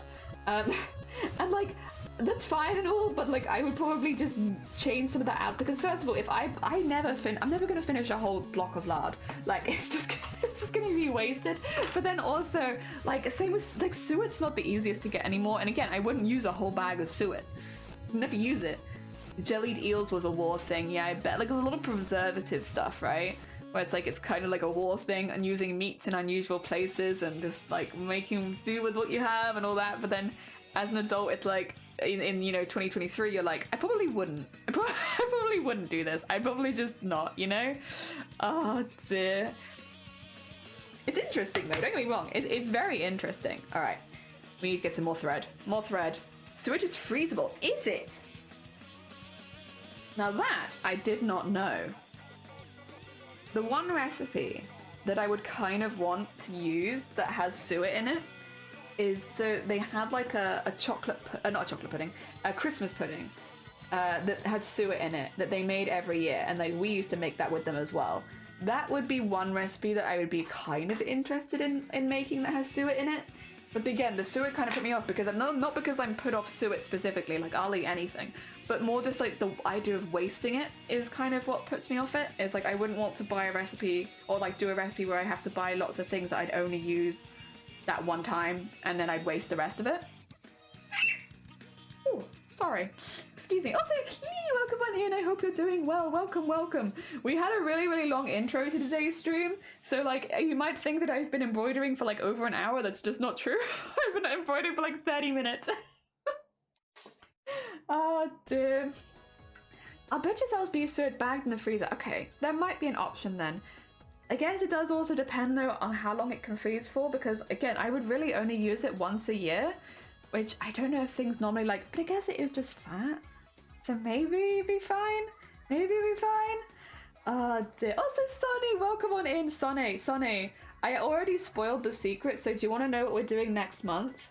Because it's kind of, I'm excited for it, and you're an artist, which means that I think you'd be interested. I don't think that you're going to do it because you have so many other things going on. Speaking of, I loved the picture of the hacking jewelry. The stuff you've been making in the Discord was mwah! Hell yeah, really, really cool. I hope that you're having a really good time with it. I mean, from the stuff you're making, it looks like you're doing really well, but like, hell yeah, that was really cool. But yeah, so I imagine you'd probably be too busy to take part.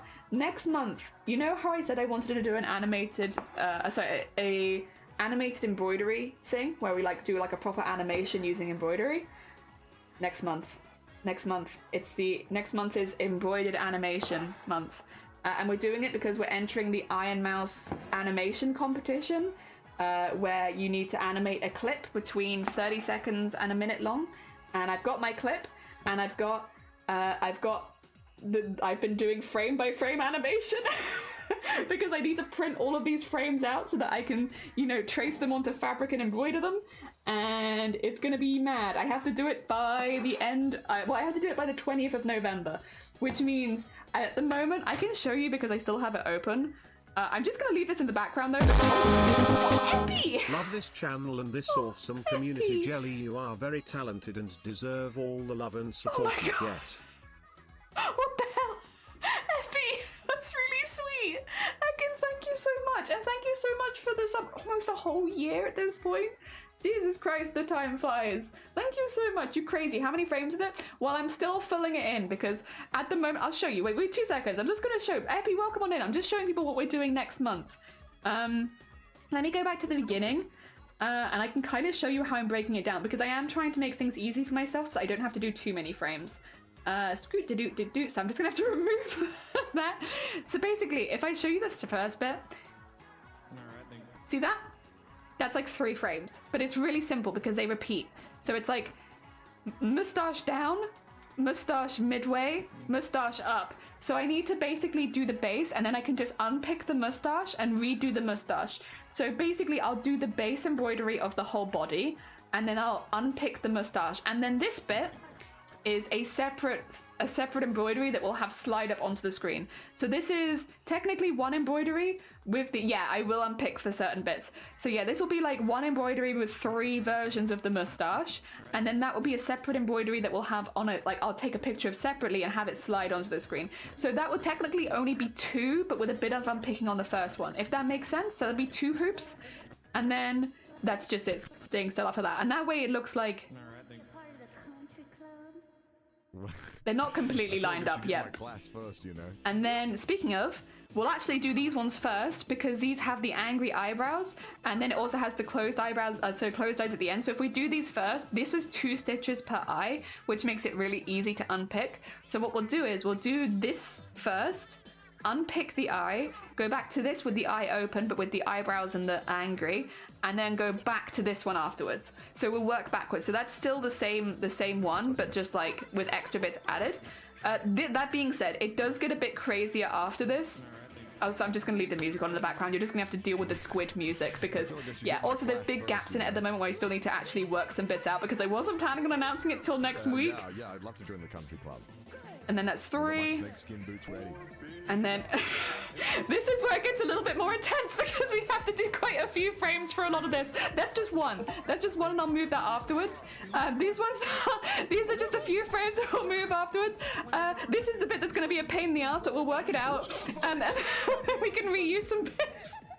Okay, I think, does that make sense? Have I explained this well? Did I explain all that well? Yes, we're gonna unpick and stuff. That's gonna make certain things a bit easier. There are gonna be some bits, like this bit's gonna be a pain in the ass because this is all individual frames. I think I have them. So yeah, but then obviously like the bits at the end and the bits at the beginning, they can stay a little bit, so they go like a bit longer. But technically, whenever there's a still frame like this, I'll embroider it twice just so that it looks like it's in movement, because otherwise it will really stand out from the rest of it. Because I learnt that with the stuff we did in Chroma, is if I leave it for even 1 frame, it looks weird. So like for the bits where it stood still, that'll technically be 2, and this will technically be 2, because yeah, you need it, like you need them to have separate ones. So yes, yeah, the bit in the middle here is going to be a bit of a pain because that's a lot of frames. Oh dear. And then what else was there? This bit is a few frames. It's not too bad, but the head moves. Yeah, so which means they kind of need to, unless I do the head in a separate version, but I don't think I will. This bit is, I think, 16. But it looks good though. And then, yeah, that's 1.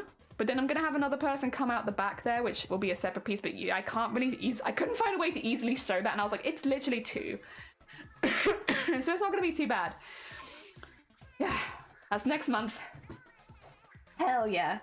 It's exciting though, no? Like, isn't it exciting? It's a big project, but it's pretty exciting, right? I'm excited to give it a go. I said that I wanted to try doing animating. It's exciting, but it's really exciting. And I'm really looking forward to it. I am going to have to print out a lot of frames. I did ask for my birthday. The thing is, okay, for my birthday, I asked for a light box, which is basically means that I can put the printed version behind it and then put the fabric on top and help me trace it. But if I don't get a light box for my birthday, which is honestly fair because I didn't emphasize that I really wanted it, couldn't blame anyone. But I can't go out and buy one right now until it's been my birthday, just in case I get one. But if I don't get one, I'm Amazon priming one to me the next day. Like, I am getting one because I want to be tracing all of these. I want to have all of my frames traced before the 1st of November. So if I don't get one for my birthday, which honestly, once again, is fair, I didn't really emphasize that I wanted it, I will probably buy one on my birthday and send it to me the next day. To you too. I'm excited. I am nervous because it's going to be a hell of a lot of work, but I'm excited. I commend you for having the patience. It's going to be awesome. I'm so excited. Like, we've done some really, really short animated stuff before, but it's kind of been janky because I've still been learning, and I feel like the stuff we did in Chroma has really helped. It's really helped. I've been so busy, I haven't had time to stop, but our D&D's had to be rescheduled as most... Oh, God. Oh, my God. Please look after yourselves. No, completely understand. Completely understand, Epi. Like, make sure that everyone is safe because obviously, I will say a lot of people getting COVID right now are getting really sick with it just because there's not been vaccinations for a while and there's different strains. So yeah, like, make sure that you're looking after yourselves first and foremost. Like, obviously, we love fundraising, we love charity stuff, but you need to be there. There is do not apologize. You're all fine. Like, I will say, send me a DM with this privately because obviously I don't want to put the pressure on you. But like, because the Boobtober campaign does normally close after October, just because it needs to. When the campaign closes, that's when all the money gets sent to charity. So just to protect the team, we do need to send the money quite quickly afterwards to make sure that no one's wondering why we haven't sent money. But if you need a slight extension on that, please let me know. We can't go for too long afterwards just because, obviously, once again, we do need to protect the Boobtober team. If anyone asks any questions about donations, we need to make sure that we have like that so that everyone knows the money has gone to charity. But I can give you other options for donations if you are going to take a little longer to do it, and there are options and stuff like that, because obviously you can donate to BCRF all year round. It just might not be part of the Boobtober team, which is fine because it's all going to the same place anyway. Yes, let me know if it's going to be a while afterwards, or if we need to keep the Boobtober campaign open for a couple of extra days, because like I said, we can keep it open for a couple of extra days. We just can't keep it open for like months afterwards or anything like that. So let me know and we can fix that. Jelly, jump in the deep end doesn't mean taking a ship and trying in the ocean. But like, honestly, do you really think it'll be that bad? I think we can do it. I'm currently looking at what I need to be able to do to start doing something, and it's intense. But it's going to be so cool though. As someone who keep getting closed down for COVID, the contagious period for the new strain is longer than the last. Yeah. Everyone I know who's had COVID the last year has been pretty ill with it. Even like a lot of my friends who are not in any way sick normally, like they're fine, have been having really bad run-ins with it, where it's been taking them out for like a couple weeks a lot of the time, which is quite an intense illness for most people. So yes, if you are concerned, especially if you've had COVID yourself, make sure that you're giving yourself plenty of time to rest and recuperate, because yeah, you don't want to be getting really, really sick with it. You can DM me perfectly. Yeah, we can see what we can do. And the clock tower is the week after. Okay. I'm going to say that's probably, and I don't mean this, there's nothing, what I'll do is, I can link you the Boobtober page, but what I will probably do is also link you the BCRF page, because we probably wouldn't want to do it for more than 2 weeks after the event. Again, it is just to protect the staff, so that if anyone brings up any questions or concerns, we can tell them exactly where the money's gone and we have the paper trail. So I will probably send you the link to both the team, but also if the team is closed, then you can do it straight to BCRF. Yes. And we'll still celebrate that. It's not like we're not going to celebrate you. We're not going to be like, how dare you donate to breast cancer awareness other times of year. No, we're still very, very appreciative of all the work. It's just, again, we have to shut it down relatively quickly to protect the team from anyone claiming fraudulent stuff and all that kind of jazz. Getting our paperwork trail is quite important. Yeah. Oh dear. It's so expensive. to be honest, I'm not surprised. I'm glad that you're doing really well with it though. I'm glad you're doing so well and you've made some really cool stuff though. It's very hecking cool. It gives me the big happy. Using girl the same way you use man. Oh yeah, do not worry. I'm okay. I get that. I don't. How dare you correctly gender me? I want people to start coming into my stream and just calling me woman. Hello, woman. Oh my god. You should start an art challenge for Boobtober next year. Draw a titty every day. Draw a titty every single day. But probably not on Twitch, because that might get you banned. Oh dear. Yeah, and COVID protocols where I am, you can literally come back to work 5 days after testing positive so long as you mask for 10 days. Like, they're still sick and they're told to come back to work. Yeah, that's pretty atrocious, to be honest. It is frustrating because it's like, obviously, you know, well, first of all, it's not good for the individuals because they're not getting time to properly recover from a condition that can leave you quite sick. And then, yeah, it's obviously not good for the rest of the team because then everyone gets ill. Whammon. Yeah, it's me, Whammon. Twitch Whammon. My boss is doing the donations to the record of donations. Ah, brilliant. Thank you. Obviously, it would mainly be for you, to be honest. Like, the reason we send off the Boobtober stuff is for all of the people that take part. That's why I'm referring to the team rather than me specifically, because I am in charge of closing the whole event, but I'm really only in charge of my own campaign. When I close the Boobtober events, everyone's money gets sent off. So yeah, that's you kind of get it. It's good basically for your own records. And because I wouldn't want any Twitch streamer getting called out for an event that we run, because that would be very upsetting, especially because it wouldn't be true. Like, the money really do be all going to BCRF. But yes, if you would like to send me them, you're more than welcome to send me your receipts. Obviously, I don't want you to have to dox yourself to do it, so make sure you're safe first, or your manager is safe first. But yes, if you do want to, I'd be honest, you could probably just tell me and we'll still celebrate it. The Discord might technically be locked at that point, but I can still post in it. Like, I can still post in it at least and tell everyone that you did it. So, yeah, you might not be able to post it yourself, but I can still post it. I got the power in that Discord server. Oh, dear. Is it calling you it acceptable? You know, I guess I can't argue it too much. Oh, dear. Yeah, next month is going to be very, very exciting and very, very intense. I will be honest, there is a part of me that's like, am I just running away from my responsibilities? And the answer is slightly, because technically next month I was supposed to do a partner push to try and get to partners so that Boobtober next year has at least one partner on the team. But I'll be honest, I've never really been that excited about pushing for partner, and I'd kind of honestly rather reach it organically if I ever do.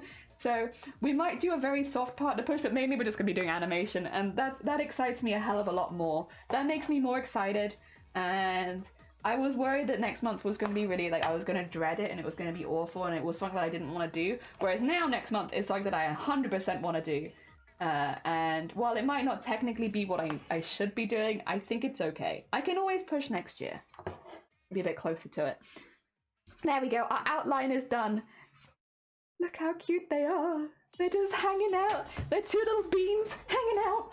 My boss is also making a note. Oh, that's very hecking sweet of them. Also, Yania, good morning. I hope you're doing well. Anyone who's not met Yania is one of the few makers and crafters streamers who are not like weirdly intensely lewd. They're like a really sweet bean. I like hanging out whenever I need to like cleanse my palate of the makers and crafting community. Just hang out with Yania because it's always like a really nice, sweet place to hang out where like chat is sweet, Yania is sweet, everything is sweet. Not many places like that in the makers and crafting section anymore. Super cute, yeah! I love them. They are cute. We do need to get their colours in there because they have a little bit more colour than this. So there you go. I get the image up at the side. Obviously, we've changed the way that they look a little bit because I'm the one doing the embroidery. But I need a pink, kind of like a peachy pink. I think would be good. Or do I just want to do like a light pink? A pink. I have so many options. I kind of like this one actually. Yeah, I might do that one. And then we need to get this on the little hood and the jacket. Oh god, fluff. Well, we don't need his extra fluff. And then they say they have a little yellow nose. I didn't do that. I think it's okay though. I think it's okay. We do need to fill their bodies in white as well. Ah, dear. And my voice hours used to be sweet. They were in your streams for too long. They were. But I would also blame Val Mods a lot as well. Val Mods is also a big person in that scenario, because anime also spends a lot of time with Vile, and I would argue that Vile has a rowdier community than I do. So should I really take blame for this when it's clearly Vile's fault? I would say no. You know what? I don't take blame nor responsibility. Actually, it's Vile's fault. I blame Vile 100%. Yes, it's Vile. Yeah. Vile is the reason that anime got corrupted. Yeah, for a while I would have said that. I also have a commission arriving in a month, so I'll be donating half the money to... Oh, bless you. That's very heckin' kind of you, Epi. Obviously, make sure that you still have enough to get by, especially with Christmas coming up, and also it's getting cold, heating bills go up, all that kind of stuff. But thank you very much. It's very heckin' kind of you. I mean, that kind of goes to anyone, though, who's donating to Boobtober and breast cancer awareness. Obviously, we appreciate all donations, but make sure that you're safe first. We don't want anyone donating if it puts themselves at a detriment or bad place or anything like that. We don't want that. We want everyone to have a good time, a good heckin' time. Also, where's the donation link we have active today? Not there? Where? Oh God, it's been a minute. There you go. I want coffee. There we go. Sorry if I need it again. I have that. Oh dear. What? What's that face for? It's Vile's fault. It's not me. It's Vile. Oh dear. I think even Vile would admit that. If they weren't asleep right now, Vile would definitely admit that. Oh dear. Yeah, next month's gonna be mad. This month's also been kind of mad. Last month wasn't too mad, but the month before was mad. We've had a few really mad months. But they've all been really fun stuff, to be fair. Like, Chroma Core was really, really fun and really exciting, and I really enjoyed it. It was a wonderful time to, like, practice embroidery and get good at that. And then we had, like, a bit of a down month, but it wasn't really... Okay, it was a bit of a down month on stream, because, like, I did chiller streams for a month, and we weren't doing, like, a massive challenge, but, like, behind the scenes, that month was really busy because it had all the prep work for Boobtober, which there is a hell of a lot of prep. So it probably looked kind of quiet, but it wasn't actually. And yeah, and then obviously Boobtober is always balls to the walls, but maybe tits to the walls would be more appropriate. But like, very busy, and we always have lots going on. And then November was going to be another chill month where we kind of just did stuff behind the scenes if I needed to do anything, and had like a relaxing month. But it turns out that's not going to be the case because I'm going to be embroidering an entire animation. And again, I'd be very excited if anyone else was planning to take part in that and also was planning to do an animation, because I'd love to see someone else doing it, but like, completely understand that that's a huge time commitment and like definitely not something that everyone can just do. I'm in a very fortunate position when I have the time to do weird challenges like those. But if anyone is planning on taking part, let me know. I want to come support you. In your challenges. Oh dear. Might be a little bit into that. No, you're fine. It's more of like a general thing of like, I wouldn't want anyone. It's not you personally. It's more like I would rather nobody be donating out of pocket and stuff like that. And we have had some very, very generous donations. I don't know if you guys saw, I was in Val Mods' stream as it happened, but like Val Mods went from like $100 to over $1,000 like donated in like 5 minutes, I want to say. It was quite intense.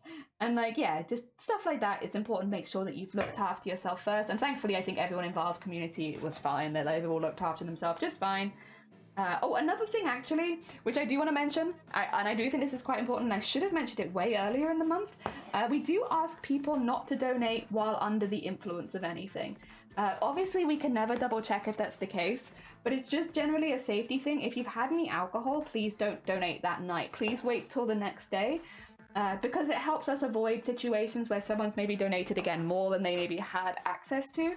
And the thing with Tiltify is we actually can't refund the donation. Because Tiltify takes it to go to charity. So once you've donated it, it's gone. So yes, it's very important. If you have had a couple of drinks, even if you're feeling mentally fine and like in the right place, I still personally would ask that you wait until the next day to donate. Like, there's still plenty of time. It's not like we've got like a whole other week of Boobtober yet. Ah dear. And again, this is not targeting anyone in particular, and I definitely wouldn't call anyone out in particular for this, but it is just something that I probably should have mentioned earlier, that we would prefer people be in a completely fine headspace before donating. Because we don't want anyone to be waking up the next day and being like, shoot, I didn't have that money and I donated it and now I can't get it back. There we go. Being a responsible bean right now. Very responsible. Responsible jelly. I think everyone knows me as such a responsible Twitch bean, right? Everyone thinks of me and they're like, wow, that streamer? Responsible. Hell yeah.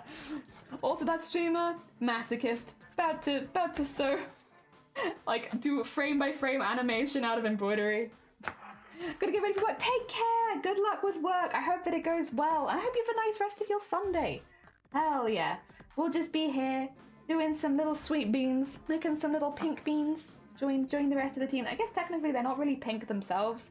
They're just, they're white, like fluffy, kind of like fur. A little white bunny and a little, I think they're both white bunnies actually. And then with pink accessories. But I think it still counts. In my soul, this counts. Oh dear.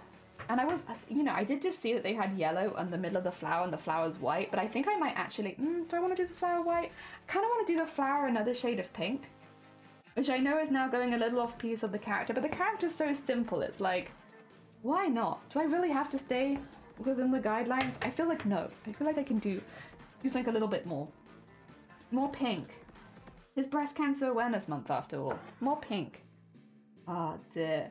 I have also really enjoyed seeing, and like people have been posting these in the Discord, like finding breast cancer awareness in the wild. I don't know what else you would call it. Is like, but people finding like, you know, somebody just posted a bakery picture of like a bakery that had done like gingerbread people, but have done them with like breast cancer awareness ribbons on them, and like they've like highlighted the titties in like pink. Like I think that's kind of, it's cute. It's cute. It's harmless. And it just, you know, makes people think a little bit more about breast cancer. I think that's really cool. Coke obviously doing the same, as does like done this whole promotion now with like pink items being you know, with money going to charity if you purchase them. It's not just the Pepsi, although no, it's not Pepsi, it's Coke. It's not just a Diet Coke, although the Diet Coke is like one of the only ones that has like official branding for breast cancer on it. But there's like a lot of other stuff that Asda is selling where if you buy it, a little portion of it goes towards breast cancer, which is really, really cool. Yeah, it's just been nice. It's just been nice seeing the breast cancer awareness out in the wild. Take the creative liberty. Heck yeah. I mean, I think I've taken creative liberty with all of them so far, to be fair. So you know what? Even though this one's a simple one, we need to take a little bit of creative liberty. What's the point? I'm not trying to copy anything. I want to do my own thing. And I think the flower and the bows should be in a different pink rather than in white. Because the body is already in white and I'm going to be bored of doing white by the end of that. Plus, I think all the white threads I have are pretty low quality, which mean they're a pain to sew with. So, adding extra white? Nah. More pink? Yeah. Yeah, I am going to have to get quite a few of very certain colours. The way... I took a lot of creative liberties with the animation that we're doing. The clip is nothing like what I've animated the clip as. But, like, I wanted it to be like the country club is like a gym full of buff women. Because, like, why not? That's the country club that I want to see in my life. So, like, when they introduced the clip as, like, do you want to be a part of the country club? It's like, yes, and I would like the country club to be full of buff women. So, that's why I've taken it. But I've also got them all in, like, 90s workout gear. Like, from, like, the videos where you'd see people doing, like, aerobics and stuff. Because why not? I think that's fun. I think the other thing is because the lyrics are quite lewd, I was like, I don't want to have them wearing anything too lewd, because if they want to be played on Twitch, I mean, this is if we finish it at all, but if they want to be played on Twitch, I don't want to do anything that would, like, be against TOS. So, yes, I've been trying to be a little bit careful, and not doing anything too suggestive or sexy. Oh dear. There we are. What? Yes, the clip is a lot of creative liberties taken with it, but I feel like when you animate someone's clips, it's kind of what you do. You take it out of its context and, like, make a new context out of it just a little bit. Like, because that's a Minecraft clip. And, like, I don't think anyone would watch that clip, even without any animation, and be like, that's a Minecraft clip. But it is. it's so cute, the little light pink. Oh my god, I love it. I love it. Oh dear, it's so cute. Yes, I don't think anyone would watch that clip and be like, oh yeah, it's a Minecraft clip, innit? No, you wouldn't, because that'd be weird. It'd be weirder if you thought that. Oh dear. I guess unless you animated it as if they're in Minecraft, which I will say, some people do really good animations like that. I do like those quite a lot. Oh dear. Yes, I thought it'd be a really good... I think as well, I am the kind of person who needs something almost competitive-ish to try new stuff sometimes, because I get very... If I don't have like a reason to try something new, I get very in my head about making mistakes and hacking it up. Whereas like if there's a competition or something, I am more likely to take it a little bit, I guess, well, if we finish it in time, amazing. If we don't finish it in time, whatever, you know? I kind of need that to push me a little bit. I need a little push. Dumb Bacon said, oh, lovely. Enjoy your cinnamon rolls. Very delicious. I am a little jealous that I don't have any cinnamon rolls. I also haven't had a cinnamon roll for a really long time, actually. We used to... So, like, one of the supermarkets near us had a bakery that did really good cinnamon rolls. And so I used to get them from there sometimes, but because we've moved now, and the ones near us don't really have that, I haven't had them in a long time. I'd be honest, they probably do good cinnamon rolls. I'm just nervous about trying something new. It's like, what if it's not as good as the old cinnamon rolls? What then? There we go. And get a few little dots there, and then we can do the second line. So I'm doing kind of like a weird jaggedy line because it will make it look a little bit more organic. I hope it doesn't make it look too much like hair, because that's the same way that I do hair, but that's okay. We can work it out. We can work around it. It'll be fine. Alright, I need to switch back. Also, what time is it? Okay.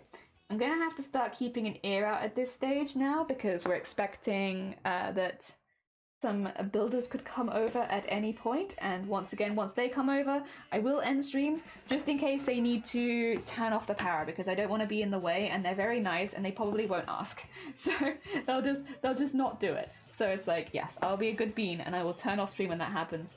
Shifty, you just missed, but I am happy to tell you again, because now I feel good.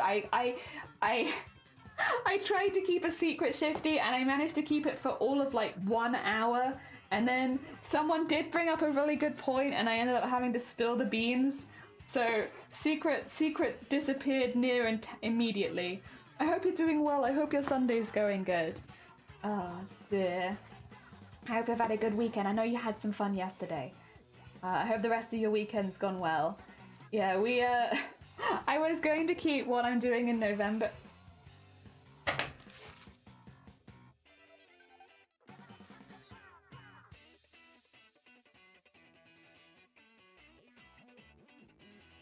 Weird. Oh, what a weird sound. Oh dear, Smooch, yo, well done. Yeah, I oh dear, I was gonna keep it a secret, I just didn't. What was the secret thing? The secret thing was what we were gonna do in November. So I had planned, so originally in November I was like, I should probably do like a partner push or something, because we need a partner on the Boobtober team to help us do that, but I don't really want to do that. So, and then something else came up where I was like, oh, I'll do that instead. And I'll run away from my responsibilities of all that, and hell yeah, and then I'll do that instead. And that is that we're going to be doing an animation. We're going to be doing an animation next month. We're going to be entering an animation competition, actually, where I will say I'm not expecting to win anything, but it's a good vehicle for like trying to push myself to improve, because there's a deadline and there's a theme, and sometimes me personally, I need stuff like that sometimes to like try new stuff, because otherwise I get very in my head about it, about making a mistake and it not being good. Whereas having like a strong deadline and strong theming makes me feel like I have a better chance at it. But we're not doing just normal animation. Oh no, because I have been learning frame by frame animation, specifically because I want to embroider all the frames. So we are going to be embroidering a third, I think it's a 40-second animation is what I need to be doing because the clip is 40 seconds. We're going to be embroidering frame by frame a 40-second animation clip thingy. I will say there's a lot of reusing of certain frames, which does make it a little easier. So I won't be doing like thousands of frames or anything like that, but we will be doing a lot. We'll be doing a lot, and it's very exciting. It's going to be an intense month. I wasn't going to tell people, but then someone put in chat, they were like, what if somebody else wants to enter the competition and they need the extra time? And I was like, bugger. You're kind of right though. Like, what if somebody else does want to enter it? But then I don't think the cheeky fucks, I don't think a single one of them actually want to enter the competition. I think they just wanted me to tell you what the heckin' whatchamacallit competition was and spill the beans, because I haven't seen any of them be like, oh yeah, I'm gonna take part. You just wanted to know. You just wanted to know. But yes, so we're doing that next month, which means I am going to be printing out hundreds of frames to embroider. They're mainly going to be quite small, but yes, printing out all of that. And we have got some sneaky tips and tricks on how I can cut down my frame amount, because obviously if I'm embroidering them, it's going to take a really long time. But yeah, that's next month now. Next month was originally going to be that, but now it is this. This other, arguably more time-consuming thing, but that I'm much more excited about. I'm much more excited about that. It also means I can post in the Discord the progress I've made, because a lot of the progress has been for this, so I've been like trying to keep it a secret. Which, again, did not last very long. That's on me. I'm terrible at keeping my own secrets. Oh dear. But yeah, I'm really pleased with because I did like a backflip animation, and that obviously had to be done frame by frame, because otherwise how do you do a backflip? And like, that took me a minute to work it out, but I'm really pleased with it. I think it looks really cool. It's just like a little floop. And so I'll have to post that in the Discord later. Because obviously I have them all as separate GIFs, because of course I do, because I'm having to break them all into frames, and that's been an easier way of managing and counting. Oh dear. There we go. And oh. There you go. Oh. Okay, I need some more thread, but that's one of the ears done. Oh dear. It's fluffy. I mean, this is a really nice simple one, to be fair. I don't even know how much. I probably will do some highlight on it, because I feel like it'll look a little flat comparatively to the others otherwise. But I don't even know how much highlight or shadow it really needs. Like, there's just not a huge amount going on, so adding like lots of highlight and shadow might look kind of weird on this one in particular. But it do be cute though. And it's nice and simple. At first I was like a bit like, oh, I don't know if we can do a good job with this one, because it's like, it's not nearly as dramatic as the other ones. Like, we literally just finished the Undertale one and then we're doing this one. It's like, they're not really on the same level. But actually, I think it's kind of a nice break from some of the more intense ones we've done, because all of them have been like quite intense characters. I mean, it makes sense. We pick characters that we like, and a lot of the time we like intense. Yeah, it's kind of nice to do a more chill one where I don't have to worry about, oh, first of all, like poses and stuff like that. I do feel though, okay, it's taken how many months? 10 months of drawing nearly every single day. For those who don't know, I in January, it was actually Shifty that inspired it. Shifty was mentioning trying to do a drawing every single day, and I was like, well, if Shifty's doing it, I'll try and do it as well. So since not the beginning of the year technically, because again, like I started it in near the end of January, I think. But like, I've been trying to do at least one drawing a day since then, and I have kept up with it, except for a couple days where I've just been too sick to draw. For the majority of the year, I have managed to do at least a small doodle every single day. And I will say, finally, I'm starting to feel a little bit more confident drawing poses with like hands and legs in them, which has been a huge step. Because that was one where it's like, as soon as I do a new pose, I always had to get like tons of references up. And like, I still use references, don't get me wrong. I'm not like suddenly going referenceless. That's definitely not happening. But like, there's been a lot of, like, especially more recently, a lot of times where I've gone to like draw something and I'm kind of getting into like a groove of how I do it. And like, this works for me. It probably will not work for most other people because everyone has different ways of approaching art. But for me, the way that I've been finding it the easiest, and it's taken me like nearly 10 months to work this out, but I've been finding it that if I draw the face and the hands in, I can kind of link the body parts, and that's been helping me a lot with like foreshortening and stuff like that. Because if I just put where like this one's a good example, whereas there's like, you know, you have one facing the camera and one not, and then just by like drawing the face and the hands, I can kind of link it up, and I'm getting there. It's getting somewhere. It's taken a really long time.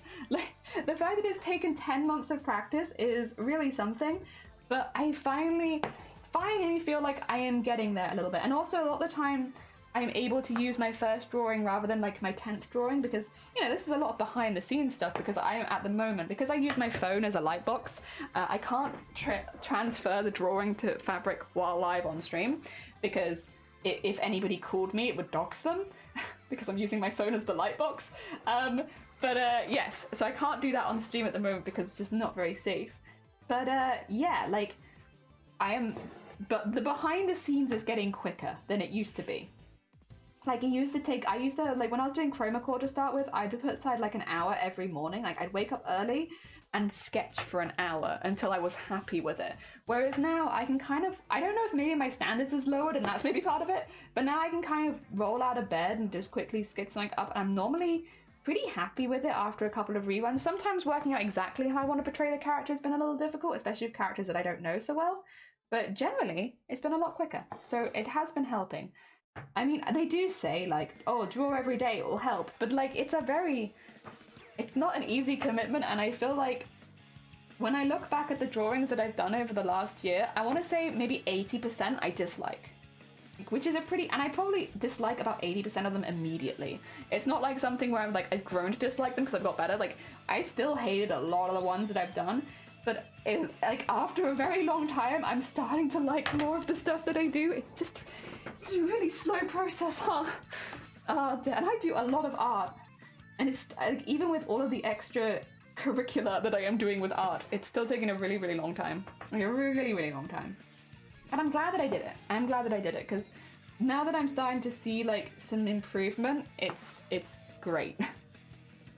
God, it's slow though. Qualities are hard, unfortunately. I stopped drawing and it's so hard to pick it up again. Yeah, I kind of did too. So I did art when I was in college. I did life drawing for 2 years. And so we did like a lot of like the traditional kind of fine art stuff. But that was nearly 10 years ago now, right? And while I wouldn't say that I've stopped art entirely, because I still make costumes, I do like a lot of sewing projects and stuff like that. That's kind of the direction that I've gone with art. I had stopped drawing for a really long time. To be honest, before Twitch, because Twitch made me kind of do some of my own concepts and ideas, especially in the first couple of years, because we did a lot of closet costumes, I started to get back into drawing then. But that was after a long break. The only things that I've really drawn during that break were technical drawings, where I did a lot of, and like the odd doodle here and there. Like sometimes I would doodle. But yeah, otherwise it was costumes, technical drawings, and the odd doodle. So not really anything close to what I'm doing now. And then yeah, from Twitch I've started trying to pick it up more again and get back into it, and like it is hard. Proportions are hard, bodies are hard. I think as well, I'm aware of so many other artists. I know they say comparison is the thief of joy, but it is difficult not to compare yourself to the people around you. And there have been many times where I've looked at the artists that I follow, and it's like, damn, they're really good. They're really good. I wish I could do that. And I will say, come to terms with the fact that I am never going to be like probably the best digital artist in the world, because it's just not where my interest lies. But that's okay, I think being like, yeah, I'm gonna never be a fantastic digital artist because my interests are much more traditional. That's okay. I'm okay with that, and I'm happy with that, and that makes sense, I think, with what I like. But I am glad that I've been able to practice drawing a little bit more, because it has really positively impacted my embroideries and stuff like that. Being able to draw pictures of the costumes I want to do and all that, it's been good. I picked up sewing and making cosplay, but not actual, yeah, like not traditional art. Yeah, it's like a different kind of art. And yeah, I dropped that, but it is useful. It's so useful seeing how to draw. And yeah, I'm glad. This year has really helped with that. Like I did say, I think I said this about last year, and last year was like very busy and we had a lot of other stuff going on. that I've wanted a year where I just work on self-improvement a lot when it comes to art. Like, because I knew that I wouldn't be in work for a while because I'm going through some treatments right now, so I can't really work very easily. I can work for myself, not on a schedule. I just can't work on a schedule, which means most regular work is kind of out the window for me. Yeah, because I know that I have like that set time where it's like there's no way that I'll be able to work while going through said treatment. It's like, well, what do I want to do instead? And I kind of decided that I wanted to try and improve a lot of the stuff that I'm doing. You know, it can be kind of sucky to feel like that your life is on hold for a while because of something that's out of your control. And I've been in that situation for a while. So giving myself like little goals of things that I want to improve have been a really positive thing. And I was very nervous about adding drawing to those goals because I'm like, this is not something that I'm very good at. This is something that I'm like, passable grade. But yes, I'm really glad that I did pick it back up. And again, this was inspired by Shifty Bluke. Otherwise, I don't think I would have done it. Like, we have a few people to blame in this community right now. We have blame Shifty, blame Sonne for Chroma. That was Sonne's fault, which was really fun. I had a really good time with Chroma Core. But that is 100% blame Sonne. And so I think we have blame Shifty and blame Sonne. Do we have anyone else to blame right now? Oh, we can blame both Sunkoi and Amazonia in about equal parts for getting me so into beading and sequining. That was more of an issue a couple years ago. That I wouldn't say that's an issue that arose this year, but well, an issue, maybe not the best way of putting it. I wouldn't say that was a passion that arose this year as much as that arose a couple years ago, but I can still blame them retrospectively. Oh, did blame me? Yeah, I think it's blame you. Because you've made me, well, you've not made me, you've not put like a gun to my head and told me that I have to do it, but it's your fault that I've done a drawing every day for the year, so it's your fault that I focused more on traditional art. And then blame Sonne, because Sonne's the one that told me about Chroma Core, where I got to kind of embrace what I enjoyed about embroidery a lot more.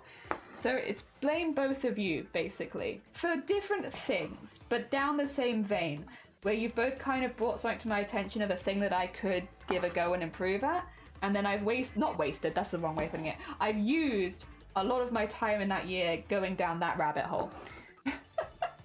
It's like a positive blame. We hashtag blame Sonne because we love Sonne. And Sonne meant that we could do Chroma Core, and that was really, really fun. And we hashtag blame Shifty because we love Shifty. And Shifty is the reason that I've got more confident with my drawing over the last year. So it's blame, but in a nice way. Oh dear. I need to take a step back from work. I need to be. I really need an outlet at home, so going out can be difficult. And I can relate on a similar scale. Yeah, I've been talking about this offline to certain groups that I am that I am going to keep secret because that's kind of important.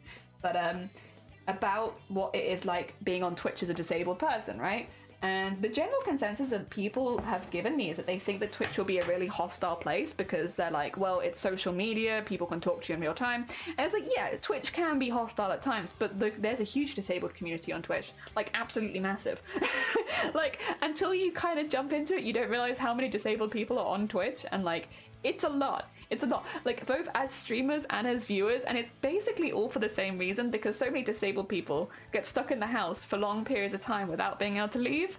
And so it's like, well, it's not like you want your life to feel like it's on hold. You don't, like, there's a lot of stereotypes I think about disabled people being lazy and just wanting to live off benefits and stuff like that, but I think 99% of the time people just want to live a normal life and are kind of being blocked by their body on what's going on. And it's like, yeah, it's same as me. I'm a very social person. I still want to socialize the same amount as I did before I got, really sick. But I can't. Not in the same way. So we come to Twitch and we socialize. And that's why as well when people are like, you should take a break from streaming because you've been streaming too much. It's like, it's not quite the same. Like, I do need to take breaks, obviously. Everyone needs to take breaks. But like for me, streaming, it is very much my break. And it always kind of has been. Because my experiences of streaming are like very, very positive, and it's a nice escape from everything else going on.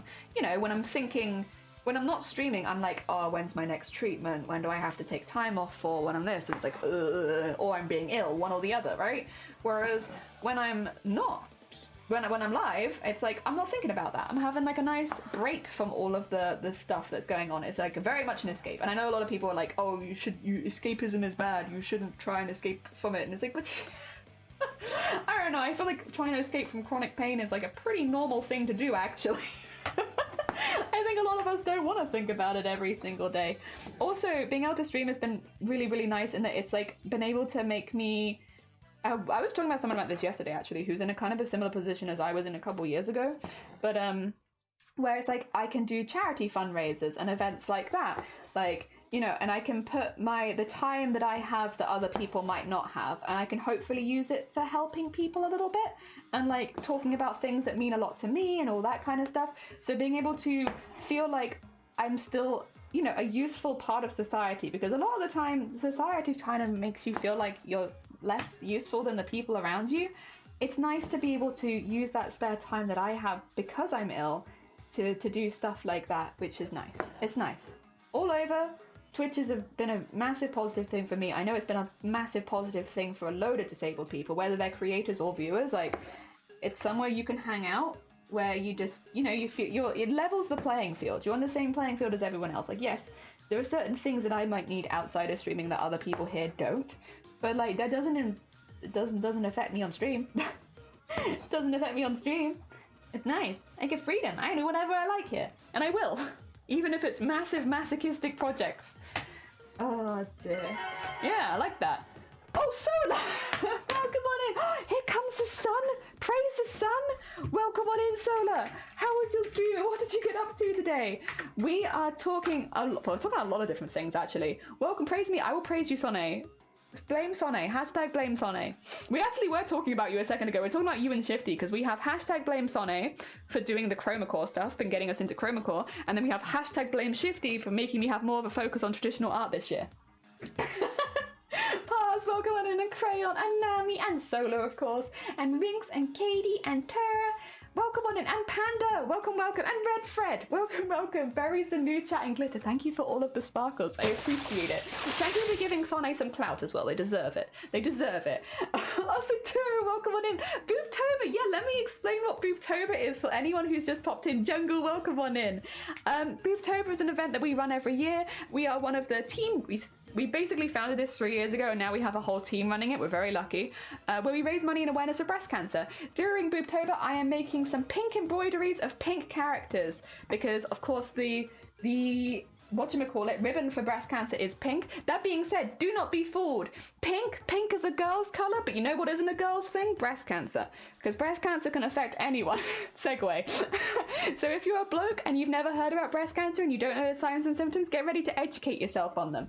Because men get breast cancer too, and not only that, there's some really dangerous statistics about male breast cancer right now. Because so many men don't realize that they can get breast cancer, they're at the moment, if you're a man and you get breast cancer, you have a 50% chance of dying. Statistically. Now that statistic is much higher than breast cancer in women. And the reason that it's so much higher is not because breast cancer is more dangerous in men, it's because men are more likely to overlook the symptoms, and because a lot of societal standards to do with men are you don't go to the doctors unless you're dying.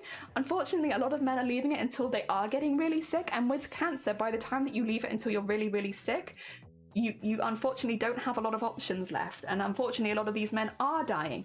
So yes, we're taking Breast Cancer Awareness Month this month to talk a little bit about male breast cancer as well as some other interesting things, because it is important that you know the signs and symptoms. And when we're talking signs and symptoms, we are of course talking about a lump, but we're also talking about an unusual rash or thickening of the skin.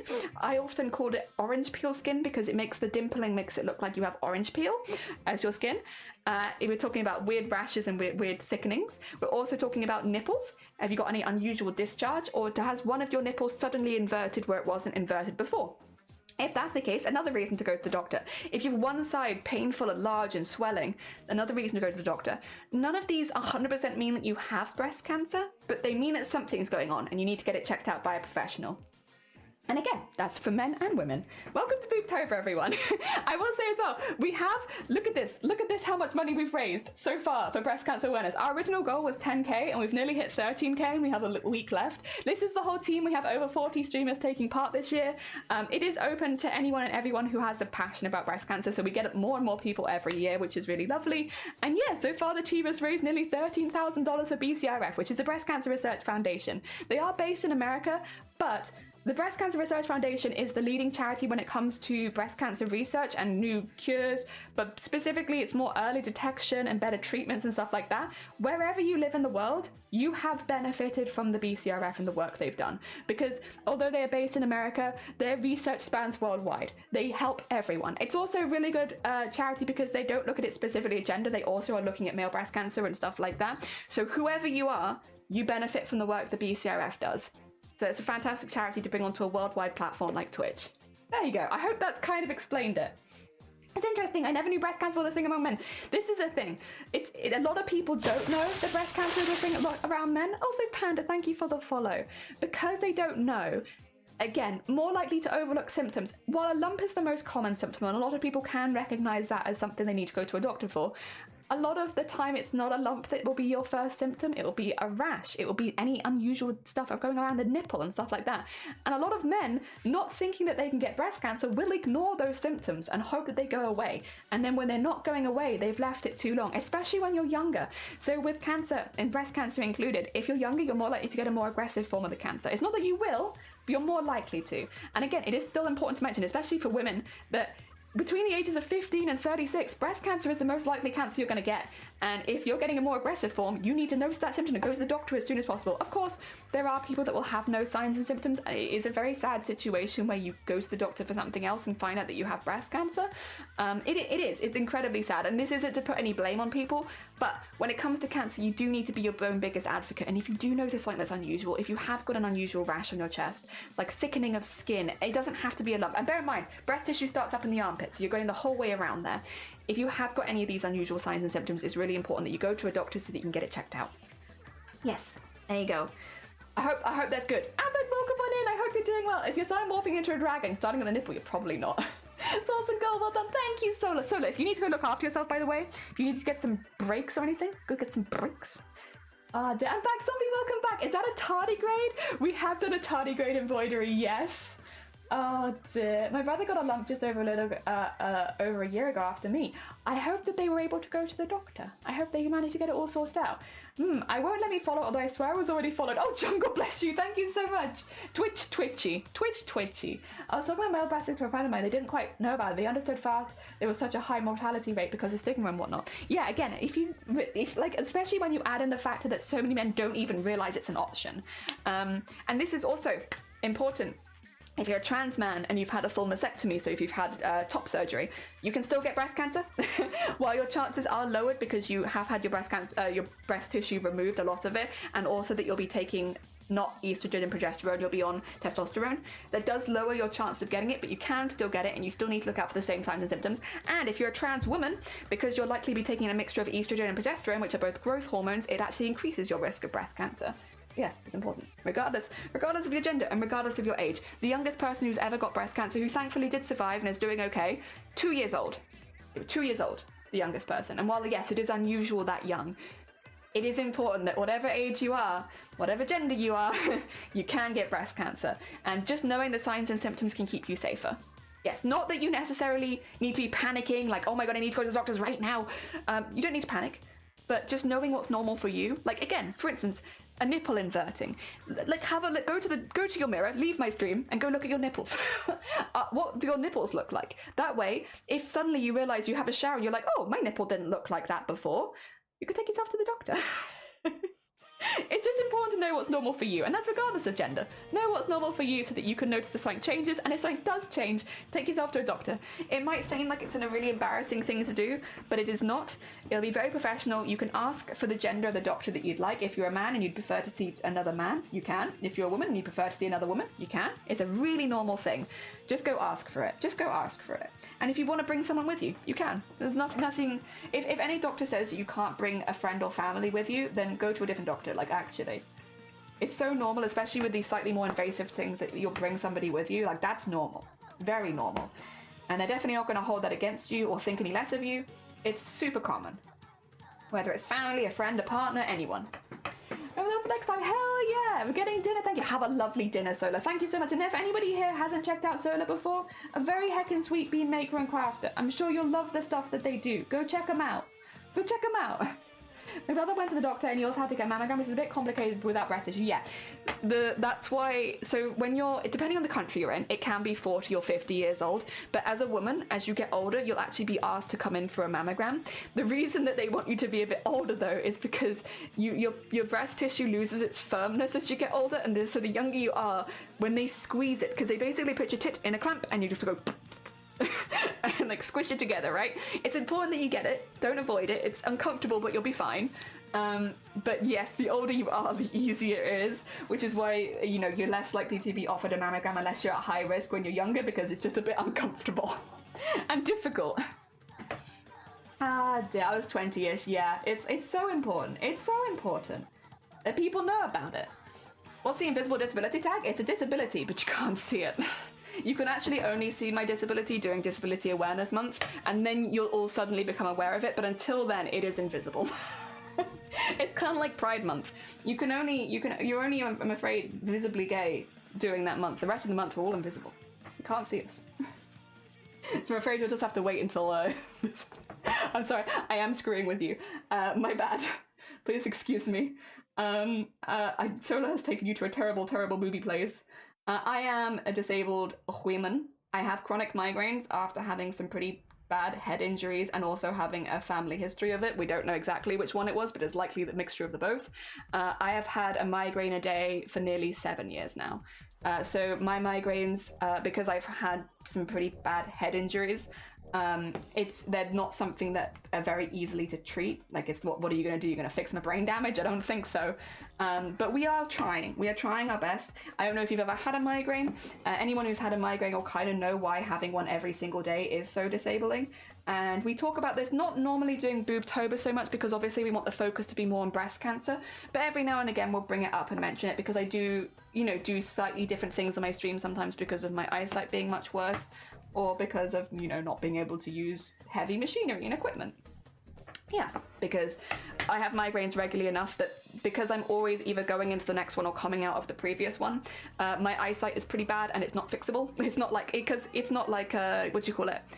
Like if I needed glasses or something like that, it's like I have auras, I have smudges over my eyes constantly. So trying to use like heavy machinery is a really bad idea.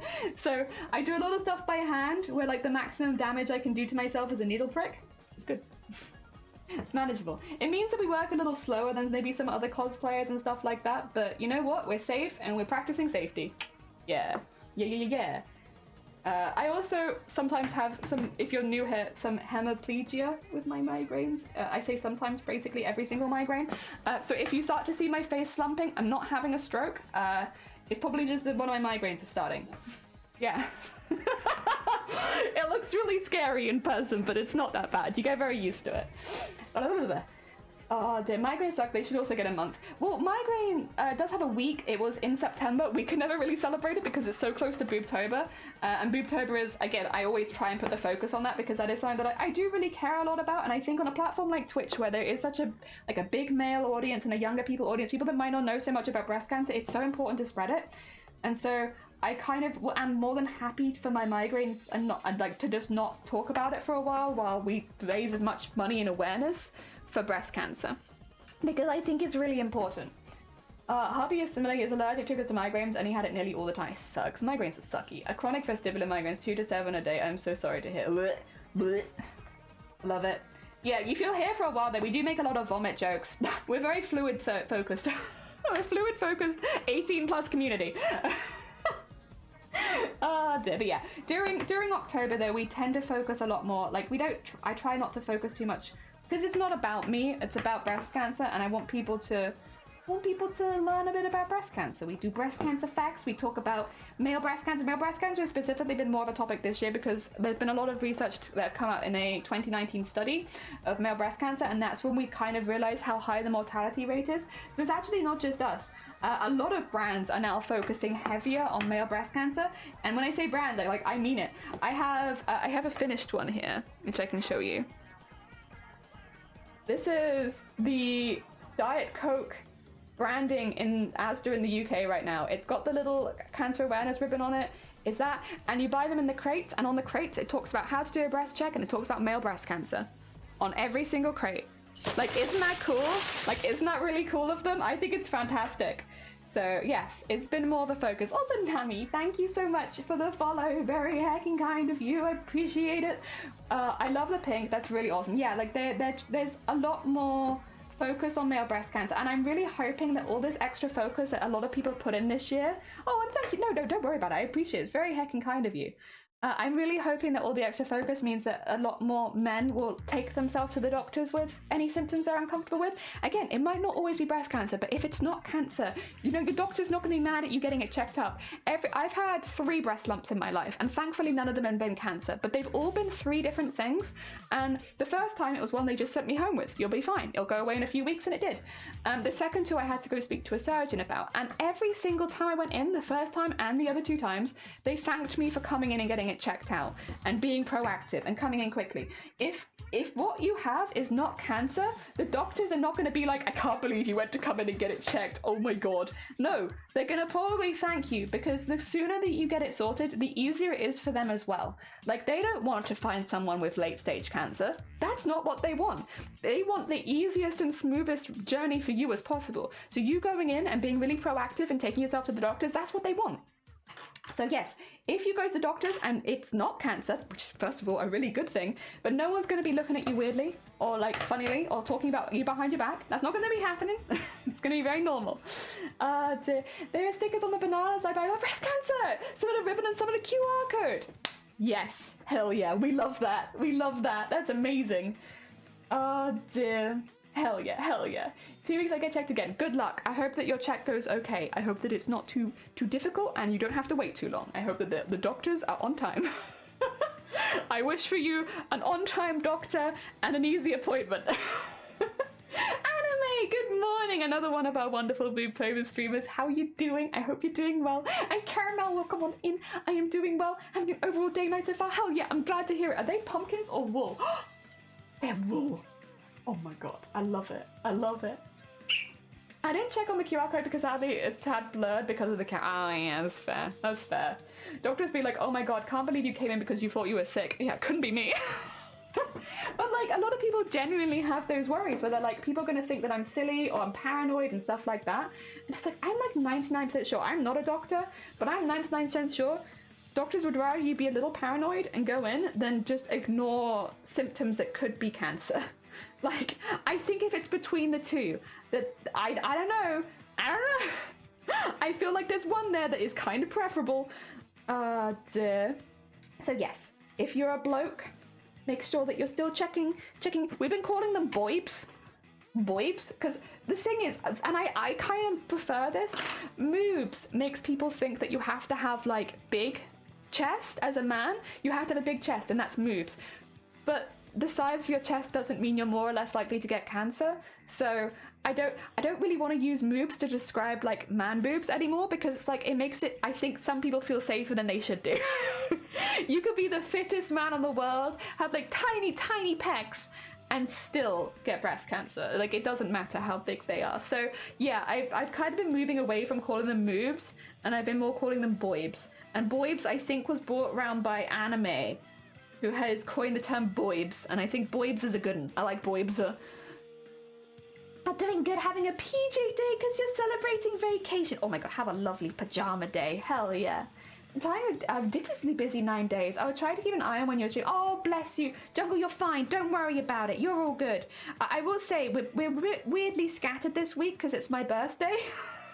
On Friday, and so I have a lot of family coming up and visiting me, so my streams are going to be a bit weird this week. But when we get to next month, November, we're going to be streaming a hell of a lot, and the reason is we're entering, we have some disabled people in chat, so I'm going to assume a lot of you already know this creator, but Iron Mouse is running a animation competition, and we're going to be doing an embroidered animation during November. So we're going to be embroidering every frame of the animation, and so we're going to be doing a lot of embroidery next month. So you're going to see a lot of me because I have a lot of frames to embroider. Oh dear. Boibs. We love the boibs. I think it's just a really good term, and I think as well it kind of takes it away from like, oh, you have to have big boobs to get it. No, you don't. Long time I regularly thought I would just drop dead. Turns out I generalized panic. Oh my god, that's still terrifying. Panic attacks are terrifying though. That's still very, like, understandable. I would think I was dying as well every time I've had a panic attack, which luckily I don't really get them too much anymore. I used to wake up in the night when I was a kid throwing up a lot, and so I used to have like a lot of panic attacks because I'd panic after being sick. And I remember every single time being like, I'm gonna die. This is it for me. At the end, I am dead. Whereas now I look for, you know, when we talk about potential dating partners on Twitch chat, my man has to be able to vomit at least 30 feet. Otherwise, can they even keep up with me? I don't think so. I'm practiced. Boib sounds very nice because it's better rolling time, and it's like a friendlier sound. Yeah, for sure. Like, moves still, I think because so many people use it as an insult, it sort of feels like an insult. And so, yeah, boibs. We like a good boib. Boibs. I know, yeah, what is the pronunciation again? I don't know. Something to do with her immune system, I think. She's another bean that's just stuck in the house a lot. Although I think she has to be even more careful because of immune system things. Oh dear. Yep. Oh dear. One day I'll have a strong buff boibs and I'll still check them. Hell yeah, good. Yeah, and it was a horrible time, yeah. Enjoy your stream. Thank you, Jungle. Take care of yourself. Look after yourself. Have a lovely rest of your weekend. Check your boibs. Your boobs. Your boobs and your boibs. Check your boobs. Check your boobs. If you've even enough coconut, I can vomit almost. Oh my god. Oh my god. Meant to be. Meant to be. I will have to go tell my fiance, but like, I don't know. Tura. Meant to be. Sounds like moo. Happy birthday, thank you. I will enjoy it. Yeah, I'm very fortunate. I have a lot of family coming to visit me in Wales next week, so I'll be streaming and then I'll be off for a day, and then I'll be streaming and then I'll be off for a day, but it's all doing good things. Boobs. Yeah, that will be what Boobtober is called next year. Oh wait, speaking of, where's my Boobtober? Hey, there it is. I mean, it's kind of behind something, but it's fine. Yeah, next year, it won't be Boobtober anymore, it'll be Boobtober. You speak Welsh? I can speak stupid Welsh. Dwi'n hoffi pob math bronau. This is the kind of Welsh I speak. Stupid Welsh. Which I don't know if you said that because you speak Welsh. I could say it slower actually because I'm probably mispronouncing things. Dwi'n hoffi pob math o bronau. So yeah, most of the Welsh I have learned is like through things that I want to learn, which means a lot of the Welsh that I speak is stupid. Do I want something from a friend right now? Hell yeah. Oh dear. Also for the lump, I didn't think too much of it. Then my boyfriend put it out. I should get it checked out. I got biopsy removed, and they made me go to doctor. Hell yeah. I'm glad that they took that. It sucks to hear from someone that you love that they want you to go to the doctor, because obviously it's like, I don't want to go. But like, I'm kind of glad that they did, because yeah, that is, again, you know, it's nice though. They want you to live a long and happy, healthy life, so it's nice. I don't know, what does it mean? It means I like all kinds of boobs. You know? Boobs, boobs, booba booba booba boo. I like all kinds of boobs. Dwi'n hoffi pob math o bronau. It's very important. Like I said, I really do only know stupid Welsh off the top of my head. I can read pretty well at this point, but I'm struggling a lot with the speaking. Ah dear. I'll post one. Thank you. I would love to see the whip. Hell yeah. I would love that. I would love that. Boibs are better than no boibs. Way more comfy. Hell yeah. Bleeps and bleeps. Beep boop beep boop beep boop. Ah dear. Yeah, and we talk a lot about it. I should say as well, for any of the people coming on solo who are like, why the hell does this woman love tits so much? What's all this about, huh? So before all the pandemic and everything, I worked as a post-surgery fitter, which is someone who helps fit you for your binding stuff after you have surgery on your chest, routed drainage tubes and stuff like that. We also fit people who had breast cancer like 30, 40 years ago, who'd had major surgery on their chest. So it's basically to get people fit in like whatever bra they need at whatever stage of surgery they've had, and also like coordinate getting new prosthesis and stuff like that for people that might have had cancer a while ago. That was my job. Now, we didn't just work with people with breast cancer, we also worked with people going through transitional surgery and also sometimes enlargement and reduction surgery. But what I did was on the NHS, we'd visit like not private hospitals, it was public hospitals and all that kind of stuff, which meant that it was overwhelmingly people with breast cancer, with a few of other people mixed in there, but it was overwhelmingly breast cancer, and I did that for 5 years. During the pandemic, we would normally have loads of breast cancer like awareness raising events, and I've always considered them to be really important. where we'd not only talk about it to people that had never had breast cancer or had no experience with breast cancer, but we'd also do a lot of stuff for people that had had breast cancer. We'd have like catwalk shows, we'd have lingerie shows, stuff like that, because there's a lot of myths around breast cancer that just aren't true. And again, it's very unfortunate, but they've really been limiting women for a long time, and men as well, to be fair. So we'd go over stuff like that. And when the pandemic happened, so many of the people that would take part in these events were suddenly high risk and couldn't, take part in them anymore. And that's why I started Boobtober. Boobtober was an event that I was originally going to run for myself and just for me. Because I was like, no one's going to care that much to take part in it. And then suddenly like 25 streamers came out of the woodwork 3 years ago and were like, can I take part in it as well? And so something that I was going to run for just myself ended up being a massive team event. We raised nearly 10k in the first year. And then this is our third year running it now. It was never going to be a team event. It was always going to be something that I was just going to do because I was like, no one else is going to care that much, right? But how wrong could I have been? Because it turns out hundreds of streamers care. And yes, we've now raised as a team like over 20,000 for charity. This is easily the biggest year we've ever done. And yeah, it's been really, really good. It's good as well, not just for the money that we raise, but also for all the awareness that we can spread. Talking about male breast cancer, talking about breast cancer in younger women, talking about mastectomies and all that kind of stuff. Talking about myths and stuff that people have spread over the years. This is one of the problems with breast cancer, is because for a long time it was seen as a predominantly female, which it is a predominant a condition that affects predominantly women. But because it wasn't really brought up a lot about male breast cancer, it's one of those conditions that was behind for a while. Like, we were behind because female health was never really prioritized. And now, suddenly we're realizing how dangerous it is, and like over the last 30 years, charities like the BCRF have done amazing work in getting new treatments. It does mean that when you meet someone who had breast cancer 30 years ago, it is night and day to someone who has breast cancer now because of how fast the research has meant that we've had better treatments, less invasive treatments. Like, a lot of the surgeries that people do these days doesn't even leave big scars or anything like that. And thank you for the hydrate, I will. I have every round to yeetus the teetus. It's very important to yeetus the teetus. Next time I see my little sibling, I want to tell them that medically the birth gender is important, even if they go through transitioning. Yeah, but this is the thing as well. If they are a trans woman, they have a higher risk of breast cancer because you're taking estrogen and progesterone. They're both the growth hormones that have caused most cases of breast cancer in women. So if you are taking estrogen and progesterone, yes, it does increase your risk from what you might have been born with. And if you're a trans man, well, yes, you've had a full mastectomy probably, you can still get breast cancer. What I will say though is, we've thrown over these myths before. Wearing a binder doesn't give you breast cancer. An ill-fitting binder can cause you damage, and that's not to be overlooked. If you're wearing a binder, you should get it properly fitted to you, but it doesn't cause cancer.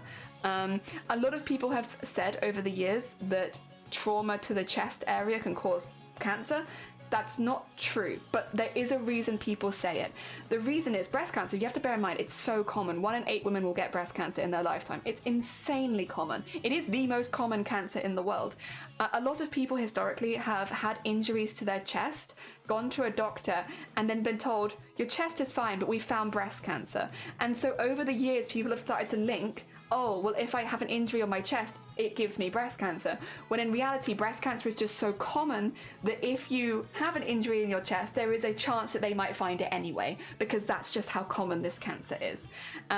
So yes, if you are wearing a binder, make sure that you're wearing a properly fitted one, but it's not going to give you breast cancer, but it can do damage, so you should still get a properly fitted one, but not cancer. It won't be giving you cancer. Oh dear.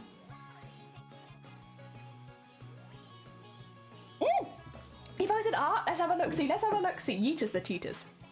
It's very important. We must yeet the teet. There we go. Ooh, look at them. Look at them. Oh my god. Oh, I love it. Oh my god. Look at this whip. Oh my god, so much whip. So much whip. Oh my god, I love it. Hell yeah. Oh, it's amazing, zombie. Oh dear. I don't understand, but even heart attacks, the difference between men and women. True, yeah, you do have high. I think what it would be the best thing to do, and like I have heard, thankfully, some good stories about this recently. When people are going through transitions, a lot of doctors are actually making them aware of the different risks they might face after transitioning, and not in a way to put them off, but just in a way to make them informed.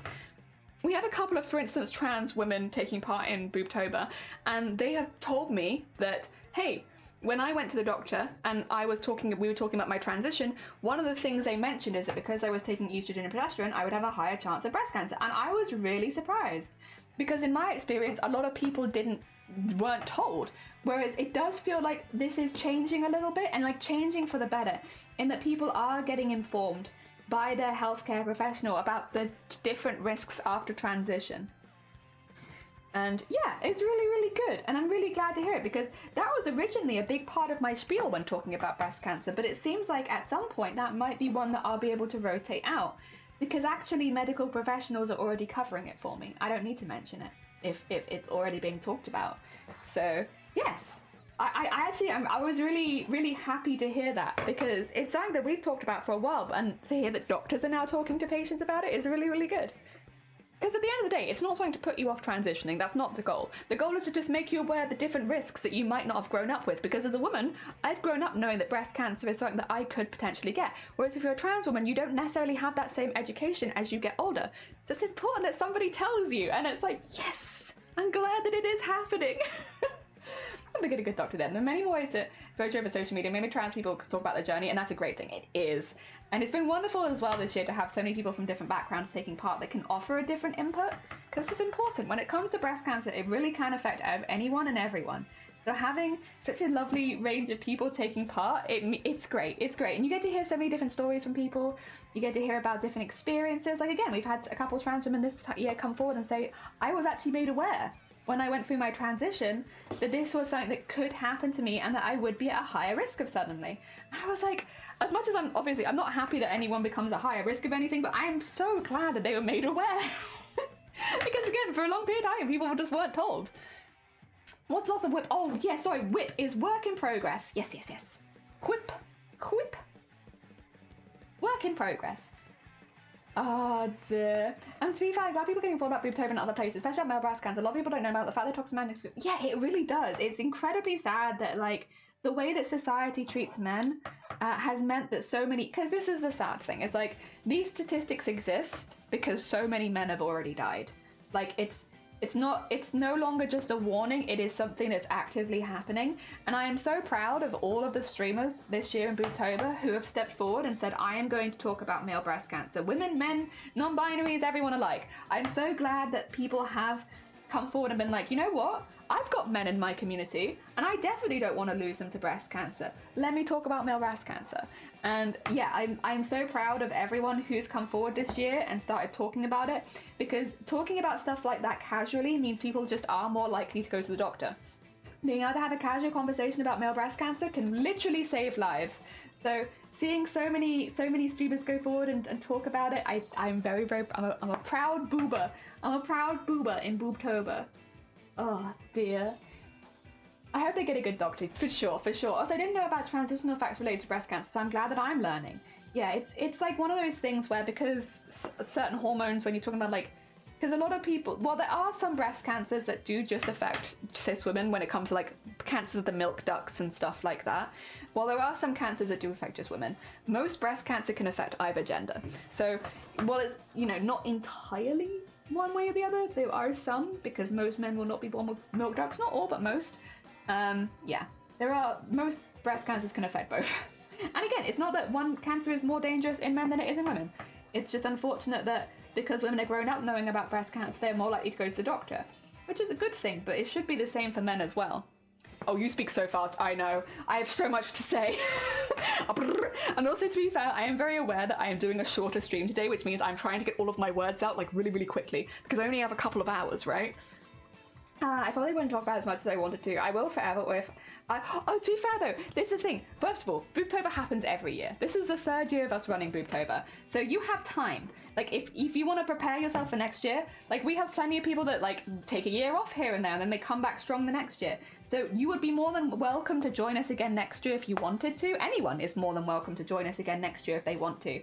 It is an event open to everyone, as I hope we've explained well. It's important that we get a really good mix of different backgrounds from different countries, where healthcare is different, people who will have different experiences with breast cancer. So yeah, it's important that we get a really good mix. So everyone is more than welcome to join again next year. Yeah. I just remember one of my trains, I thought, oh yeah? Bring it in the train. Jelly, welcome on in. How are you doing? I hope you're doing good. We are doing lots of pink character embroideries. Hell yeah. Glad you said, but I'm gonna lurk now. I need to, oh my god, you stopped sneezing, but what, oh my god, what kept me from going? Oh, bless you. I hope you feel better soon, yeah. That's not fun. That's not fun. No one likes that. That's probably a specific kind of person likes that, but most people don't like that. I do get a bit of like next year, yeah, I would like you to join too. Okay, so what I would say is, for anyone who's in this community right now, who has an interest in joining next year, 2 seconds, there's a Discord link there, and that will link you to the Boobtober Discord. Now, that Discord does get locked so that people can't post until next year.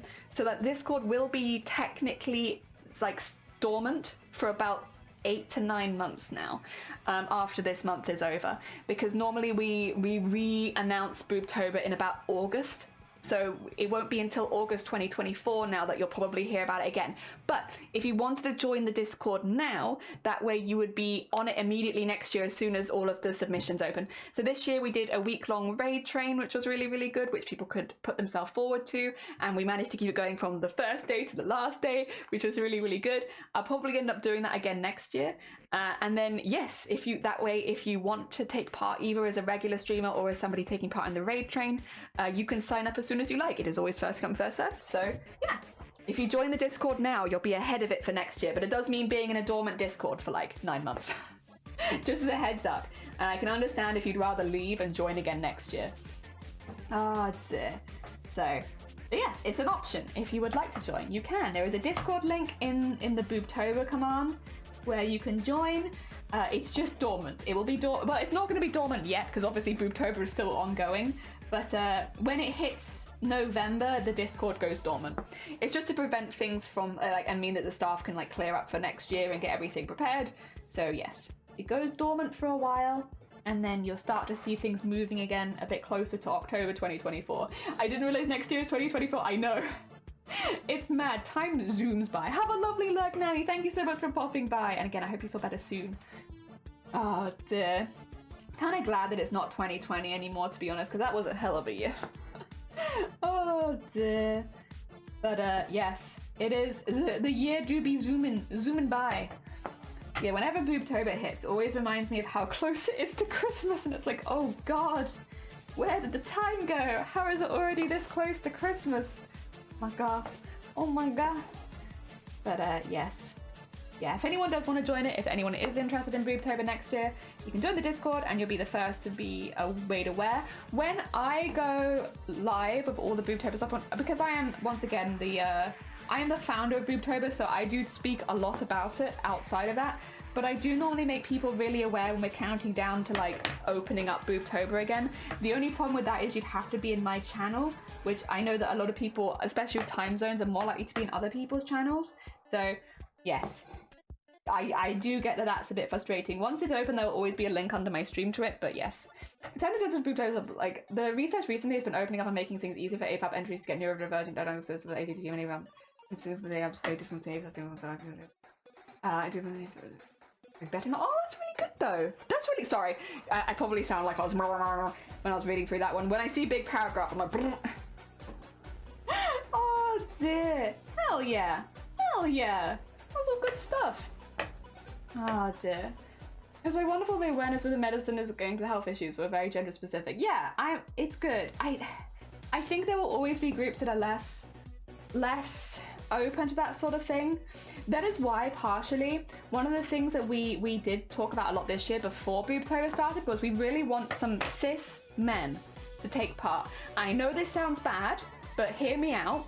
The reason is there are some men that will only listen to cisgender men. Only. And while I don't necessarily agree with that mentality, we have, if they get breast cancer and die, we don't have time to change that. So we needed, and we had a few men come forward who were like, I will do this. I will bring the cisgender men who will only listen to cisgender men into my chat, and I will tell them they can get breast cancer and check their tits. And like, again, I really, really appreciate it. There are also some women who will only listen to women. There are a lot of women out there, and I've met quite a few, who are like, breast cancer is a woman's experience, and I only want to listen to it from another woman. And it's like, well, first of all, that's just not true, but okay. that means you're getting one experience. Do you not want to hear about everyone else's as well? So yeah, it's important that we have, like, again, a really diverse range of people taking part. I also think it's important that we had trans and non-binary people taking part, because not necessarily that non-binary people will only listen to non-binary people, but it's more just like, it's easier to associate yourself with someone's experiences if they've been through something similar to you have. So yeah, it's important. We need a diverse range of people taking part in Boobtober. We'll probably always need a diverse range of people taking part in Boobtober to get that message spread as far as possible. Because while I don't necessarily personally agree with it only listening to people that have had the same experiences as you, because there are people out there that are like that and breast cancer can affect everyone, it's actually really important that we do have a really good range of streamers to get that message as far and wide as possible. And again, next year I'd like to be even more diverse. I'd even like more groups of people taking part. Because again, it's important. There are some people that will only listen to people that have had similar experiences to them. And that could be for a lot of reasons. It's not always because they're like a bad, bigoted person. It could also be because of trauma, stuff like that. There are reasons that people end up like that. And while I might not always agree with it, it's like, I would still rather you know the signs and symptoms of breast cancer and be able to, you know, properly take yourself to the doctors, because while I might not agree with everyone's opinions when it comes to stuff like that, it's like, I also don't want you to die. You know? Madness, right? I'm not wishing breast cancer or death on anyone. Mad. Oh dear.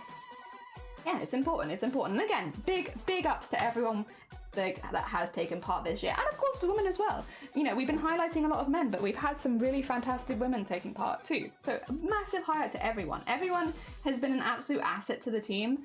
And we're very impressed. I mean, we keep saying how proud we are of everyone, and it's like legitimately true. We are so proud of everyone who has been taking part of Boobtober this year, because everyone has done such a good job. Get the message across that way, then it's great. Yeah, it's like, it's not ideal, but it is what it is. And if that's what we need to do, we do it for now. If they die, we can't change their mind. Probably do another slideshow. Aw, bless you. Well, I mean, I'd be more than happy. To be fair, unless anything changes with statistics, I'd be more than happy to use the same one again next year, because I think it's lovely. I'll probably link it next year, unless you are absolutely against it. Oh dear. I'm fairly cis appearing non-binary example, mostly because my disabilities make it so for me to shave. Oh, make it difficult for me to shave, so I have scraggly beard most of the time. Every time someone talks about, sorry, this is a very different topic. I'm like, should I branch off to my endless wanting to grow a beard? I'm not non-binary. I am a cisgender woman. However, I appreciate a good beard, and I've kind of always wanted to know what I would look like if I had a beard, like a proper one that wasn't just stuck on. I've had like the sticky on ones, but it's never quite the same. Oh dear. I think a lot of women would like to know what it's like to have a beard, to be honest. I know some women know exactly what it's like to have a beard, because there are reasons why, of course, women do grow beards. I mean, I grow a mustache, but it's like scraggly and stupid, so I just get rid of it, because it's like, honestly, it's an embarrassment. My mustache is an embarrassment to the mustache community. If it's not long enough to twiddle, I don't want it. And so, yeah. Oh dear. I'm off now. Hope everyone, have a lovely day, Jam. Take care of yourself. Thank you for popping by. Enjoy the rest of your day. Oh dear. I find it lovely that it's so diverse. I always feel here where I live, where people want to spread information, there's always women and men's side of things. And I always feel a bit left out. Yeah. And it's like, it's important to have an important mix, because again, you're speaking about breast cancer might encourage someone in a similar position to you that has noticed something wrong to go to a doctor. And again, that saves lives. Like that kind of, the talking about it in a casual way to people that might be able to, you know, associate with your experiences can really save people's lives. Like, I know it sounds very dramatic, but it's like 100% true. And yeah, it's why we're all like so proud of everyone who has been talking about breast cancer and talking about looking at signs and symptoms, talking about going to the doctor, because all you people are doing amazing work. And even if no one in your community right now has any symptoms, if someone in 10 years can go back and be like, oh, I remember Anime talking about that on their stream, I should go get that checked out. It literally just takes you talking about it once and it can have that effect. So yeah, honestly, good on you. Massive ups to everyone. Oh dear, my beard will grow it. I know, right? My beard is not good. We can all be scraggly together. Oh, scraggly bunch. I've given up on my eyebrows. They are eventually going to hold hands, but you know what? There's so much hatred in the world. Why not let my eyeballs hold hands? Well, I mean, my eyeballs could hold hands as well. gave up on my eyebrows because it's just, I'm probably gonna get my nails done at some point and they're gonna be like, do you want your eyebrows done? No, it's just not worth it anymore. I'm Asian, so I can only get whiskers. No matter how long I leave it to grow. Damn, we're all scraggly people. I just come from a very hairy family. I don't know if there's any genes in there, but like, all my family is pretty hairy. So like, we all get like monobrows and stuff like that. Well, no, we don't all get monobrows actually, but I do.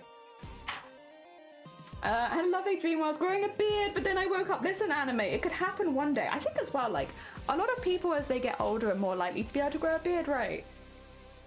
You're still a young bean. You got plenty of time. I get the struggle of having very gendered characteristic to my body, specifically because I'm non-binary or gender fluid, so it's complicated to figure out. Trans mask peeps, yeah.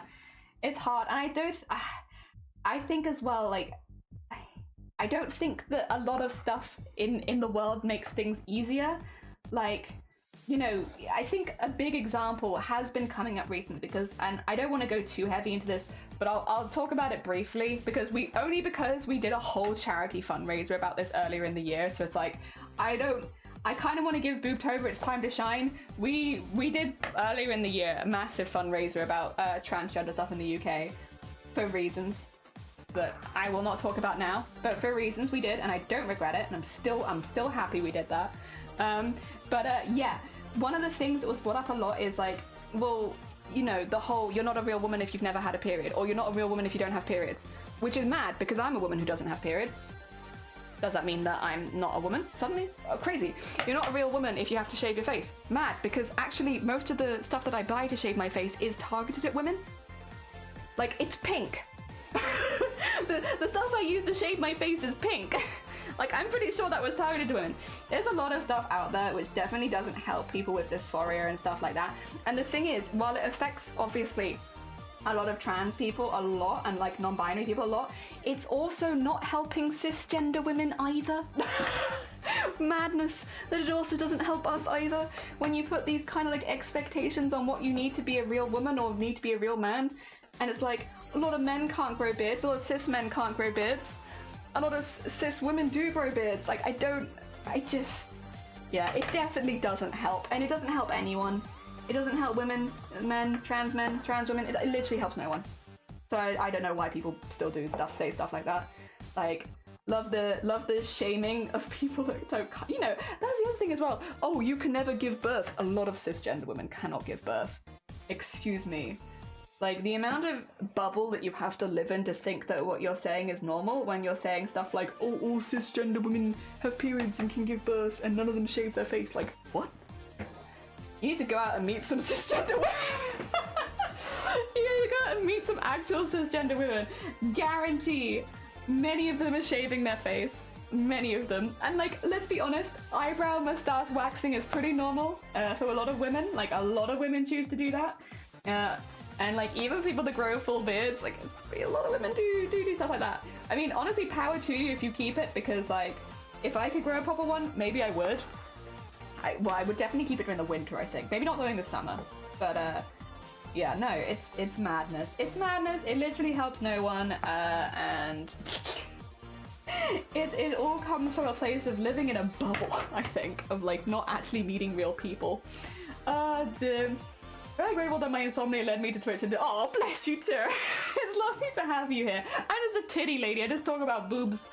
Oh yeah, really. Honestly, this is the problem. Because I'm, again, the founder of Boobtober, you might be like, oh, does the boob talk finish in after October? And it's like, well, it gets less because we have other things to talk about, you know, other important topics like piss. But does it stop? No, it never stops. Yeah, Boobtober never ends, and we always talk about tits. What is wild place? Oh, it's crazy. Some people like cis women in a box of pink and frail and birth and periods. Trans women are albie crazy and transphobia is horrible. Yeah, it's like literally helps no one. It definitely doesn't help trans people who are already having a time. It doesn't help cis women because it's just, you know, being like the better cis woman is one that can do these things, and it's like good for you, man. I can't. Transphobia is now just talking to cis women and it's sad. Yeah, and it's like I think. It's just bad. There's literally no good things about it. This is a thing. Like, it literally helps no one, and I think that's the bit that really gets me about it. It's like, who is this actually helping? Because not cis women. I don't know who does transphobia actually help? Because ain't me. So yeah, like it doesn't help anyone. It's silly. It's silly and stupid and hurts a lot of people. Hello, Queen. Hello. Walks back in. Where you keeping a beard jelly? I'd like to, but I don't want to get anything down here. I just got a mustache. I don't know if you can see it right now. Not really. I haven't shaved it for a minute, but oh no, it's only just coming in. I must have shaved it more recently than I thought. It's really annoying as well because it stops like a ½ centimeter above my lip. So like there's like a weird like white lip line, and then it's so again, if it grew in thick, I'd feel differently about it, but it doesn't. It doesn't. If I can move some of this like down here, sure, but like nah. Oh, dear, gymnastics. It is mental gymnastics. Speaking of gymnastics, do you want to see something that I animated? Oh dear. Piss. Oh, did somebody generate? Oh, thank you for the generous donation of piss. I really appreciate it. Yes, even in Boobtober month, people are still very much generously donating their piss. And I really appreciate that people haven't forgotten the piss donations that we're taking here. You know, we're doing all this fundraising for Boobtober, but thank you everyone for remembering the piss. It grew longer and comb over. Well, yeah, if it grew longer, that'd be fine, but it doesn't. Oh dear, it doesn't grow longer, so like what am I gonna do? Oh, close to that. Oh dear. See, I'd be fine if that was the case, but I think a lot of the time it really just comes from like living in a bubble. A bubble. Almost like a bubble. Oh dear. Yeah, intersex people, yes. Also important. They do also get forgotten. And they face it from both sides. Great. Oh dear. Alright. By the way, did I tell you guys, is people that came with Solar, did I tell you what we were about to do? Did I tell you what we were about to do next month? Can somebody remind me? I'm sorry. I know that I'm the streamer and that I should know, but I do not. Did I tell you guys what we're about to do next month? Because if you've just joined for the first time and you haven't seen any of our mad art challenges, is it Boobvember? It's not Boobvember and it's not Crimevember. Queena, I'm so sorry. It's not Crimevember either. I've been very distracted by something. The November animation, yeah, because Zombie, you didn't come in with Solar. You were already here. I want to know if the Solar peoples know. I know you know. I know you're aware. You're part of the reason I told you. You're one of the people who was maybe interested in it. Crimevember got cancelled? Maybe. For me. Not for you, but for me. The mousy thing. Ah, yes, I did tell you. Okay, cool. That's what I was going to say. So I don't know if I showed you guys what I had been working on. Sorry, it's because someone said mental gymnastics and I was like, I animated a gymnastics thing. I have no idea. I forget. You have to cancel the heist. No, you can do your heist. I just can't do my heist. That's fine. It's fine. With one of your heist doesn't have to get cancelled because of me. Yes, everyone needs to check their boobs. It's important. Oh, check the booba. Phobic beans sounds like a funny term. We love beans here, though. I think there is no higher compliment, and I'm gonna stand by this, than somebody calling you a good bean. Someone calls you a good bean. That's it. That's the best compliment. That's the best like, at least in my books, like if someone says that I'm a good bean, I'm like, oh. I cannot handle it. I don't know, it's just like really nice and wholesome about it. It makes me happy. Like when you hear like good bean, it's like, oh my god, what a lovely thing. Mousy thing. Oh, Queena won't know. Yeah. Okay, Mouse. I'm not calling you Mousy. Queena. I'm not doing Crimevember, and the reason I'm not doing Crimevember is because I'm going to enter an animation competition. But wait, instead of doing regular animation, we're going to do frame by frame animation, and then we're going to embroider every single frame. And it is for an Iron Mouse competition, of which I can show you how far I am right now with the getting everything together, because obviously I have to draw the line art of every single frame, because yes, I need to embroider these and print them off and embroider them. But there are ways that we're making it a little easier. It's regular animation, not normally. No. There's also ways that you can do animation that are not frame by frame anymore. Frame by frame is a hard one, where it's like it takes a lot. I think give it a DJ. But like, for instance, if I show you this, an emote, for instance, an animated emote. Let me find an animated emote that's not frame by frame. This. Might look frame by frame, it's definitely moving, but it's like a manipulation of the shape, and then like you do like little time zones, and you can kind of like be like halfway through, I want it to look like this, and it will bend to that halfway through, so it's like a really easy, and a lot of GIFs are made like that. But frame by frame, it would be that I had to individually draw each one of those things to clap in the middle, and it would give you a lot more, but it's not it's not quite the same. So it's a lot harder. Let me show you what I am doing with this gun. This is the clip that I have picked. And this is kind of what it's going to look like, but it's going to be embroidered, and you can also see the gaps where I have not done the bits yet because I have a lot that I still need to fill in, and you kind of get an idea of kind of the things we'll be embroidering. And this is when it gets a little harder because this is the important bit. That's just one, so that's not too bad. This bit's kind of easy as well. This is not too bad. This bit is a nightmare and I'm terrified of it, but look, gymnastics flip. Gymnastics flip. I did that. Hell yeah. Scrap. Yeah, I'm pretty pleased with that. I think they look pretty cool. Happy days. So yes, that is what we're doing. It's a little longer than that, but yeah, and we're gonna print out every single frame that needs embroidery, which sometimes we can alter frames so they don't all need to be printed separately.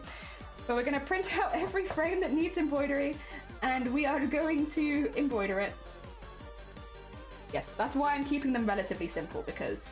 Oh wait, is that a knot that I need to deal with? That is a knot that I need to deal with. No! Oh, I did, Jelly, I did! I'm so excited. Double the animated emotes is gonna be so good. I'm very excited.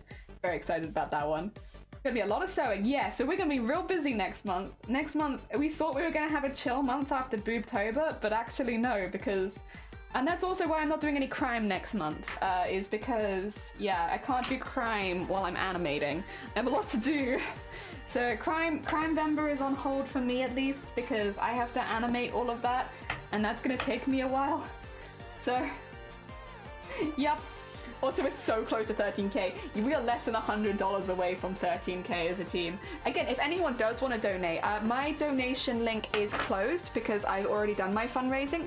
So instead, we are highlighting some streamers who have not hit their goals yet. So if you wanted to donate, maybe consider donating to Coffee. Coffee has a poll running, so every donation you can help vote towards what costume they'll be wearing on Halloween. They're a very, very sweet bean. I know we have some people here that really enjoy crochet, and Coffee does amazing crochet. Like micro crochet, I would even say, like really, really small crocheted creations.